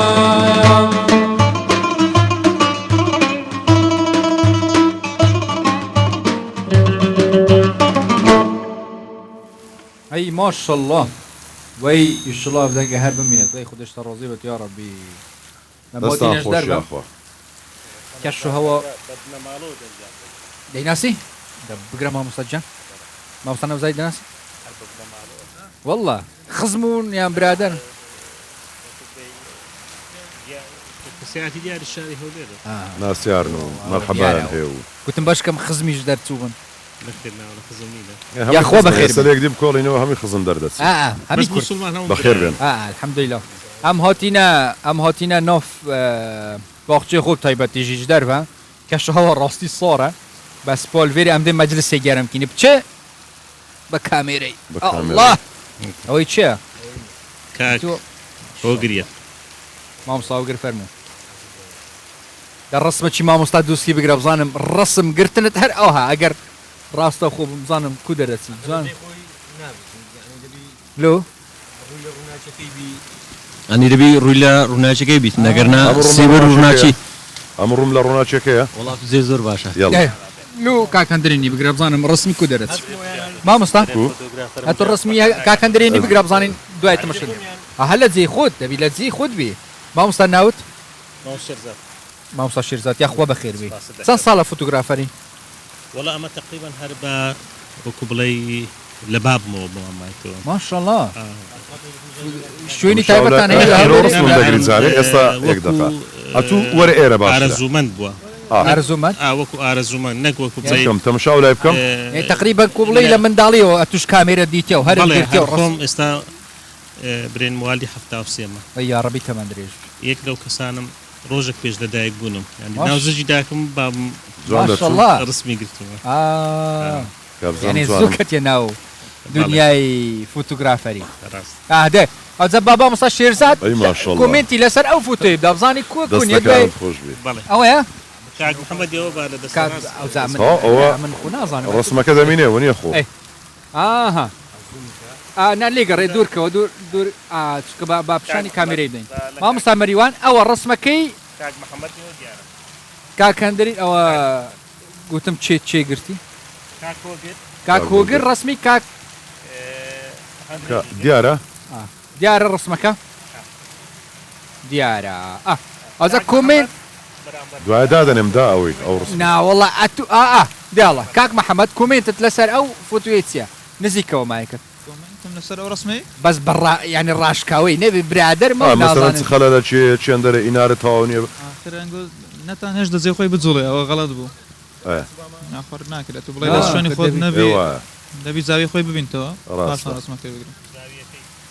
زاوية كي يعني هونية دورة اتو كاميري بقرا اتو بروك فوتويتشي كاك هندريني بقرا بزانم زاوية چي تاو لو خود شوينة چي هالبجيرة ونيا إيه. كاكو قرد او قربر بيبيري ئەو دوای ئەو ڕسمانە هەمووی دادەنێم باشە يلا بلى بوست ناوی بەڕێزت من دوسكي جاسم كاك هندريني بخير برو بيا زاوية أخوك. چي خود دشتا هالبجيرة رازي بيتوان فۆتۆگرافەری بلى شێوازی ئیشکردنی ئێوە چۆنیە ئێستا ئەوەی کە بله. دەیبینین ئەو لەوحانە کامیانی تووە بلى والله من قال لنا بس من ايتين يعني قالك مجبير كذا بعدين يقصر لك چونكي از دوك يا توش برندي يلا لە دووە شەڕەهاتی باشە بله. ینی ئێستا کە ئەوها لەسەر کە گەورەی دەکەن دەیخەنە سەر ئەو تابلۆی ئەوە چمات دەکات دەیخەنە سەر ئەوە دارە او دارة بلى کوالێتی ڕسمەکە تێک ناچی نا زاني اگر مثلا مطبعه یا باش بیتن باشە و من باور الویری گلکت باشه تین و که کوالیتی که بجین یا راو فریکتن نه جی پی جی بیتن ده گلک صافی هیتن چکی راو چه فرقاوی هید گل جی پی جی جی پی جی بینیت وان همید گلک يعني رنگت وان همید تکلن بس الراوی دا وصانینه راوی دا هر یک رنگ خود داتن يعني اگه تو سخه وی سیستم که گلک جوانه گرتی و تکنیک که جوان یاب کارینای حتی تو سخه بلور و او تشت دانینن يعني گلک ترکیز سر خاصة فرينو وان طيرا كري باشا يعني كاتر كذا سن ايوا فوتوغرافري ده كان زياتر يعني قشتو تسونا دروتان زورا او ناوتاني كايوا مثلا دتن بوي فوتو اللي بقرن رسمي اللي بقرن شو زياتر تسروشتك شو تام بيجوانا بلا اسبوي بلوبيشن ازدهو كيما باشا دو كي برواريو هي جهت مزيريو تين دوسكيو تين بجو هر من بواره برواريو تخوشن بو وين اگرتني وهر جهك جي سروشتوي تويبت ادقل بلو بيجين دبرك رودا وشي خوش من بو بجيرو لو كاتاني كدتي خريجي فوتوي لو الرسم دغري تسشتك هي خدي چه بجمته از گلک جورا مثلا بیرام نایت همیا بس وقتی همچین وینات گیرین گلک جورا هم ترکیز سر کامیرایت گین یعنی کامیرا نکوید او شمیه گیرنگ تره اگر کامیرای کد آن میموری برزوی هچ وکی ما چه شول نکیم قد بیا کامیرا تب کود بشکت خود او چور شو اوهو اره والله کنگی يعني زوني هندك جورا هي لين ساويشت كيتن او نوبي خوش كاستينه مثلا بله لين ساويش كاستي ايه از همه هو ساي زفرم يعني زحمت من هاتنو چوني يا چوي بلاش اره والله هندك جورا جي ميموري تهندي تماشول ناكتن جاوه جي اشكالك از بيجم وقت جاوه كنگي بسرمات وقت از بداية من دست بكري الجل ما مستشار زادي كم سالة تبخو دست بكري؟ تقريبا 14-15 سالة ما شاء الله بله والدوكي وانا هوليري؟ الدوكي بس الجل ما مستشار زادي ما تقريبا هر 4-5 كردستان ما تيك فادونيا كفر كريم بله كيري زيداتر وين جون لهنا؟ برا بتري من الدوكي تين الدوكي بله تبخو دوسكي on بس نوفيتا دوسكي بله نوفي من دوسكي اسخو جي دوسكي دوسكي انا والله يا اخو هرهبي السيدة دوسكي بابي ملايتو كاك هوجر كاك هوجر اتو رسمك كاك محمد بينا وانا لو كاك اندريني قلت تو غدر لهم كراتو الذي خذ قلت الرسمك لا اخر قوتي زاويه كتاونا ابو بزاني رسمك كاك اوي كوبون اوا با اوا بي اها زكاك احمد كا دياره والله ما ظالم اوي الرسمك او زكاك هوجر كومنتت لسر او الرسمي رسمشي زور زوانه لهم الريكو على گوشو بس تازه توزك نزيكم كردوا توزك نازم دستي لرزي وشتري خاو كربو سرمايه فدستي لرزيه والله كاك هوجر بلجا جوازي يعني بون من كرسمي شي من دغري رسمي شي كاك دوسكي دغري هي كسيك دغري جوازي لقلوي كاتو يعني كسيك لنيو كادري كاميراكت لقل سروشتك لنيو كادري كاميراكت فرقي تيا كام يا خوشتره بالنسبه له بخواي زياتر همو کەسێک ئێستا کە دەبیتە فۆتۆگراف کە کامێرەکەی بەدەست دەگریت بوارێک لە خۆی هەر لە دوژێتی باشە چەند بوارێک هەیە مەسەلەن ستری فۆتۆگرافەیە ویدینگ هەیە ینی زۆر شتیختر ینی ئێستا منێک بخۆم حەزم بە وێنەی ئەسپاتە بخۆشم من هەر زۆر حەزبی خۆش ڕۆژێک دەچین ئینشاڵڵا ینی هەر کەسە بۆ بار بەس بەڕای من ئەتا زۆر حەزم لە وێنەی پۆرترێتە ینی کەسی او هر ويني سروش فوتوغرافر ساري نوروز كاك اندري بس ويني اسف دغري ناوكي نالن بانه بيت الركلام دواي في تماشايب شتي زور برا او ويني دزاني كان يجي لك بروموي نوروز يكون صار ريكورد كان نكبو ابو او بارا بله هر اولوي يجي له والله زور تو چند سال فوتوغرافري من ل 2016 2016 بله بس اصل لا چی بیات لا ویني خبریش کارم کردووە ئیشی خبری چان خۆشترە بە قورعان هیچیان وەکووە وینە باشە بە ئەوەی هەر لێ بکەینە پرسیارێک ئەو وێنە خەبەریانە بۆ نمونە سایتەکەی باڵێن ئەو شوێنەی کە تۆ کاری لێ دەکەی پێت دەڵێن مەسەلەن فلان کەسایەتی فلان بەرپرس فلان سەرۆک ینی پێویستیان بە کۆمەڵێک وێنە هەیە ئەنی عادەتەن کە کاپشنەکە دەنووسرێت بۆ نمونە فلان کەسایەتی حاڵەتێکی غەمبارە سود لە وێنە ئەو وێنانەی تۆ دەگرێت یاخود دڵخۆشیەکە لە کاپشنەکە ینی سود لە وێنە یان هەر حاڵەتێک بێت ئێوە چۆن تەرکیز لەسەرەوە دەکەن کە وێنەی کەسەکان بگرن خێراییەکە لەو کاتەدا چۆن ئەوانە باس بکە بۆ نمونە وێنەی مەریوان دەگری ینی چەند وێنەی مەریوانت پێویستە تاوەکو هەموو بەشەکان هەموو شێوازەکانی کۆبکەوە کاتێک بۆ شوێنی کارەکەت دەبێەوە ڕێژەم پێشەچی ئەتو کە دەچی لە بۆ شوێنێک وێنە دەگریت باشە مەسەلەن وەزیرێک یان کەسایەتێکی ناوداری شاری هەولێرت لەگەڵا یەکەم شت کاتی ئیفتتاحەکە کە مەسەلەن پێشانگایە کە شتێکە کە ئیفتتاح دەکرێت ئەوە وێنە یەکەم بەخۆی ئەو وێنانی کە دەگری هەر نابی وێنێکی ئاسایی بن بەڵێ دەبێت ئەو وێنەیە قسە بیت کە خەڵک تەمەشای بکە قسەیەک بیتن مەسەلەن کە لە ناکاوێک کچێکی بچوو دەچێت بۆ لە بۆ لای کەسایەتێکا تو دەبی یەکسەر وێنێ بگری نابی فکر لە لایەشتر بیتن یان کە تەمەشا ئەو معرەزەکەی دەکەن پێشانگایەکەی دەکەن ئەین لەو کاتانەدا دەبێت و وێنەگرت بە تایبەت وێنێ بگری خەبەری چاوی دەبیت لەو کەسە بیتن کە لە بۆی هاتیە مەسەلەن وێنەگری کەسایەتی شاری هەولێرم کە دەچم وێنێ ئەو دەگرم پێویست ناکە بچم لەگەڵ کەسێک کە خۆم بخافرێنم یان شتێکتر بکەم دەبی فکری من لە لای ئەو بیتن کە ئەو چ دەکە ئەو عرکانی کە ئەو دەکاتن لەوانەیە چەند جار هەبوو لەگەر کەسانێک دەرچوومە ئەگەر حرەکەیەکی کردیان کەسێک هاتووتە لای کە زۆر قسەیەکی زۆری ڕاکێشە چیرۆکەی زۆر جوانی ڕاکێشە ئەگەرم بهات بە ئەو وێنێم نەگربا یعنی کەواتەم هیچم نەکرد هەتا سبێنێ بە ئەگەر بڵێن ڕسمی جوان بگرم ڕاستە بڵێ وەی ڕەبی هەر بژین شێرزاد با بگەڕێنەوە لای تۆ ماشڵە هەر بەجلی کوردی فۆتۆگرافەریشیان ئەوها بەس دەشوین ئەگەر نزیکەوە باش بڵێ لە پاڵەوەی کەمە ئەو برادرانە هەموو کاتێک بڵێن لە ڕێکخراوێکمان دامەزران منای ڕێکخراوی کوردستان فۆتۆ تر ئەو برادرانە لە هەر شارێک لە شارەکان ئەندامن و هەر یەکەش بوارە ئەندامی هەیە ڕێکخراوەکە زیاتر لە ڕێگەی فۆرمەوە زیاتر لە 200 ئەندامە ماشەڵڵا بەڵام زۆربیان لە هەر یەکە بوارە شێبژاد چاڵاکیتان چێ لە ڕێکخراوەی چالاکیمان کە زیاتر ئێستادا پێشەنگایە پێشەنگا تا ئێستا چەند پێشەنگاتان کردەوە ئێمە زیاتر لە 300 پێشەنگامان کردۆ لە هەموو شارەکانی کوردستان عێراق و دەرەوەش پێشانگای فۆتۆی کوردستانتان برتە دەرەوە لە چ وڵاتێک لە بەریتانیا لە ئەمریکاش لە بەریتانیا و ئەمریکا لە هەردووک وانەمان کردوتەوە و فۆتۆگرافەرانی هەر چوار پاشەش بەشدار بووینە کۆمنتیان لەسەر فۆتۆی کوردستان فۆتۆکە ئێستا بۆ نمونەمەوە فۆتۆی دەبینین ئاکرەیە لە ئاکرەیە چ دەبینین کوردستانە ئەوەی پشتەوە ئەوە نیشتیمانی نەورەستەکانە دەربەندی ڕانیەیە ئەوەی کە دەبینین پێکەوە ژیان وەیە هەم مزگەوت و هەم کرێسا پێکەوە لە ناو یەک شاری زۆر جوانە ینی ئەوانەی کە سەردانی پێشانگای ئێوەتان کرد لە بەریتانیا و لە ئەمریکا ئەوان کومنتیان لەسەر فۆتۆکانتان چ بوو ئەوانەی هەڵمان بژار لە بۆ بەریتانیا و بۆ ئەمریکا زیاتر پێکەوە ژیانی کوردستان ئەو پێکەوە ژیانش کەلتورە ئەو دوو شوێنە هەردوو هەم ئاکرێ و هەم دوو شوێنی باشە مەرجی مەسەرەن ئەمن سبێنێ دەمێ بێم بمە ئەندام لە ڕێکخراوەکە دەتوانم بێم ئەگەر فۆتۆگرافەر نەبم بەڵێ لە ئێستادا وەکو برێن کوردستان فۆتۆ ئەندامێتیمان ڕاگەدێ بەڵام پێشتر مەبەستەکەم ئەوەیە ئەو کەسانی کە دێنە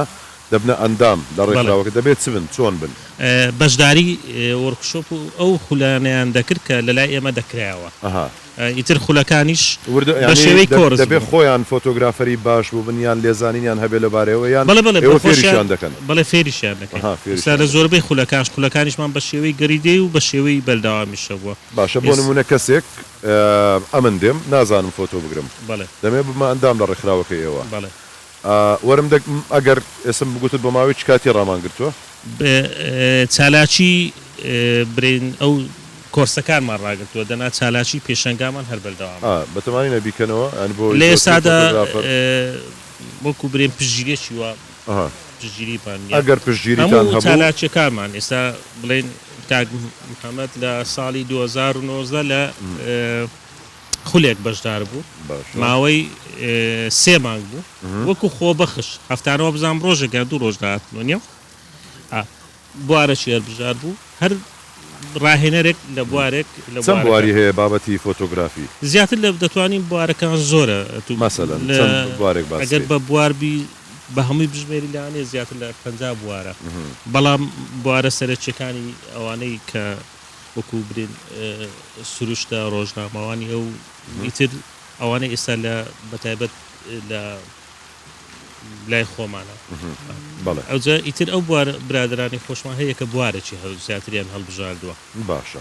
دەچینێت لای کاک محەممەد بزانین ئەو لە کام بوار زیاتر پێی خۆشە کە فۆتۆ بگرێت کاک محەممەد جوانی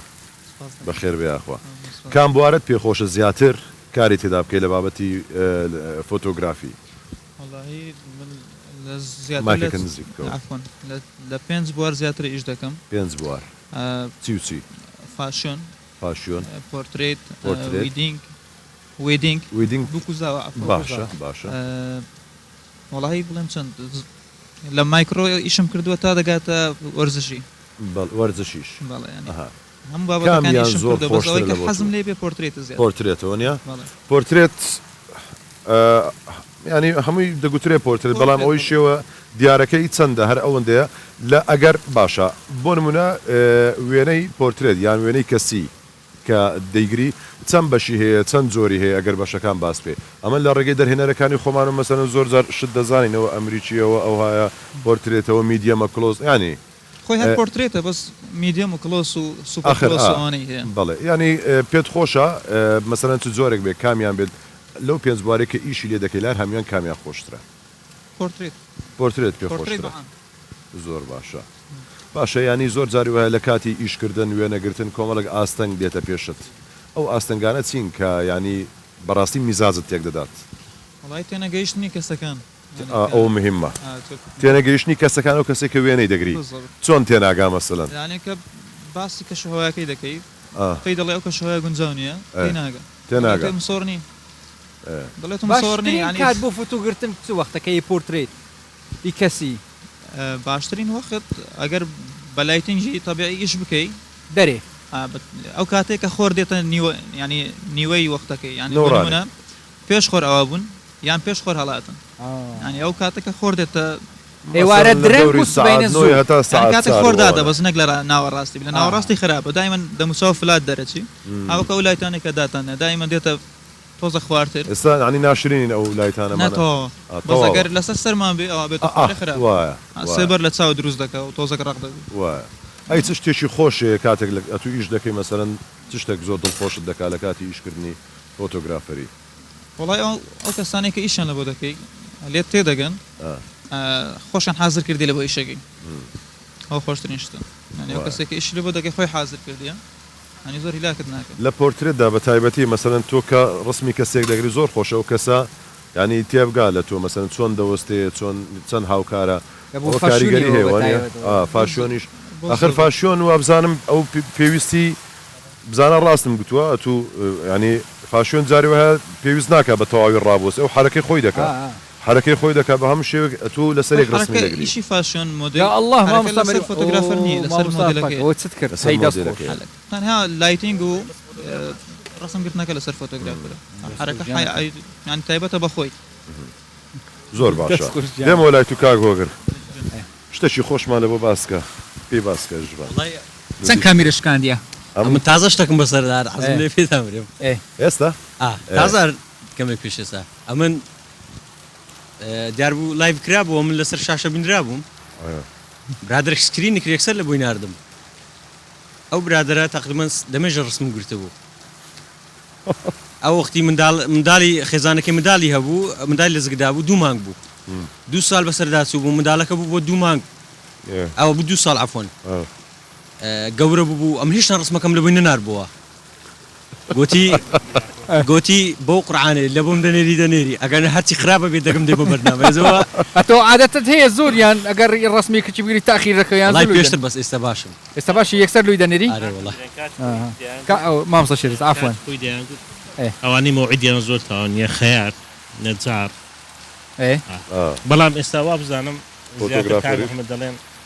فۆتۆگرافەر لەسەر فۆتۆگرافەرە هەر یەکێک هەتوو خۆت چوونی لەمە ئەدا ئەگەر ڕسمیەکەی بگری دوایی بەگشتی دەزانیت چۆنە ئێستا کاتی خۆی خەیار ئیشیان زۆر بووە نەجار ئیشیان زۆر بووە لە مۆعید بەڵام ئەو چوونی لەمە بەگشتی لە ناردەوەی مۆعید بەگشتی فۆتۆگرافەران باش بەگشتی فۆتۆگرافەران بازمەکە مامۆستا شێر بۆ خۆش ینی ئەتوش بەگشتی کاکە فەرموون باش نینە ئەوتەوادێ وەزبێت کرد دەست درێژکەن بە تایبەتیش ئەوانەی ئیش لەسەر کە وەکو کاک دۆسکی ئەوەی کرد کەوانە ئیش لەسەر ڕاو دەکەن ئەتوو کە ڕسمی دەگرن فوتوی دەگرن دوای دەستکاری دەکەی یان دەستکاری دەکەن دەستکاری زیاتر دەستکاری ڕنگ یان چ کە تۆ نارێنگ بە فایل دەگرین ئیتر لە دەستکاری دەکەین لە هەمووی دەستکاری دەکەی وەکو مەسەن لە فۆتۆشوپی زیاتر ئەتوو دەستکاری چتەش دەکەی ڕەنگە لایتینگەکەیەتی کوالیتیەکەیەتی چ هەنا هەمووی دەستکاری دەکەی بەزە تو کە بەڕاو بوو خامەکە جوانترە ئەو کاتەی بە دڵی خۆت وەکو بڵێ ئەگە شوێنەکەت وەکو بڵێ دەربارەی ڕووناچیان تاریکی تەواو نەبێت لە دایدڕۆمی چاشی دەکەن تقریبا چەند ئەرشیف گێگات هەیە بخوام تقریبا نزیکەی هەفت هاردم هەیە هەفت هاردنەوەی پڕی وێنە فوت بەرێ ئەی ماشەڵڵا خۆڵێ دووسکی بەڵێ بەس ئەوانەی برێن ئێستا من بەشێکی وێنەکانم فلیمە بەڵام ئەوانەی لە دوای ئێمە دەستیان بێکرد و کاک کۆگر و کاک محەممەد وانە لەبەرەوەی بە ڕاو دەگرن ڕاو ئەوەی زیاتر دەگرێت کۆ بدینە خۆڵێ دووسکی تا عادەتە هەیە مەسەنە هەمی گۆڤە کۆمی ڕفتە بێت چه هەر جایکی زانی ئەس سەر سروشتی شول کەم بجا سروشتی تو پێدوی عادەسەکە بلۆ بێژینی یا دیر نابی تو مەجبوری هەکەتە بێت تو وێنەیەکە جوان بگیری یا وایت گەلێکە باشە چکی فەتحەوەی ئامازن بیتە ئەوە بۆ سروشتی گەلێک باشە بەس بۆڕە پتر هەست حەش سروشتیت کەم و ماکرو یعنی تشتێت بچی بێریەکە بالضبط باشە وەختی توش مۆڵ دەرکەوی هەمی گۆڤە کۆمی رەفتە یانژی موبایل هەمی گۆڤە کۆمی یەت سۆرێ دقیقە حاضرە هەمی گۆڤە من و موبایلێ ئەس موبایلە بۆڕە پترێ بۆ ستوریا ئینستاگرامی و سناپی وانە استعمال کەم وای هین گەلە بخێرەوە گەلە خۆشحاڵ بین هەمی سەرکەفتی بن کامیرێ دیف دلێ خۆ بکڕم پلێن زیێت دیف دلێ خۆ ئەو ڕستم زوو بۆ دەنێریەوە خۆ تاخیر ناکەی کابرای لە بەرنامەچی بتبینم ئاپا خراپە وڵی زۆرش خراپ نییە بەس وڵی ئەکسەر لۆم دەنێری کاکار لۆم دەنێر لۆ من حەقم نییە لە بۆ خەڵ برا پاشیوە چەندێ پاشیوە چەندێ خڵۆس 16 گەلوان مامۆستا برایت عزیز ئەم گەلە خۆشحاڵی مامۆستا شێر خۆ بەخێر بن خێرا بنوێسین گەلە بخێراتن پاشیوە 16 کوردستان بسوارەتە پێشکەشکردن سرودا دومایەکە ژوور بە خوددا هەزکەتە ویژدێتە پێشکەشکردن والسلام عليكم ورحمة الله وبركاته پاشیوە خێر و بەرەکەت و سەحەت بێت یا ڕەبی خواتان لەگەڵ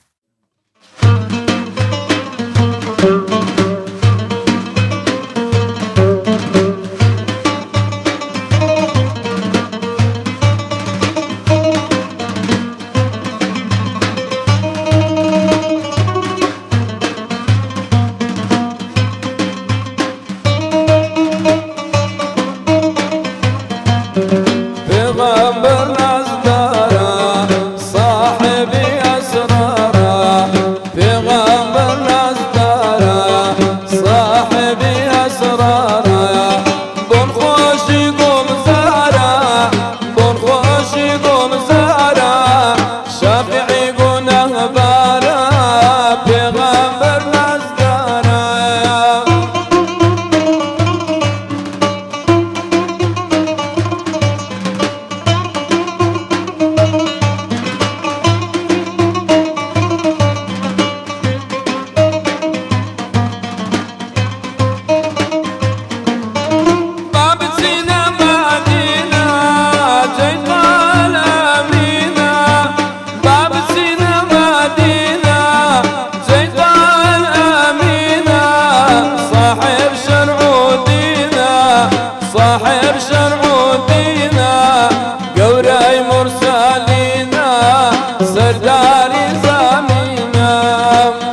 Thank you.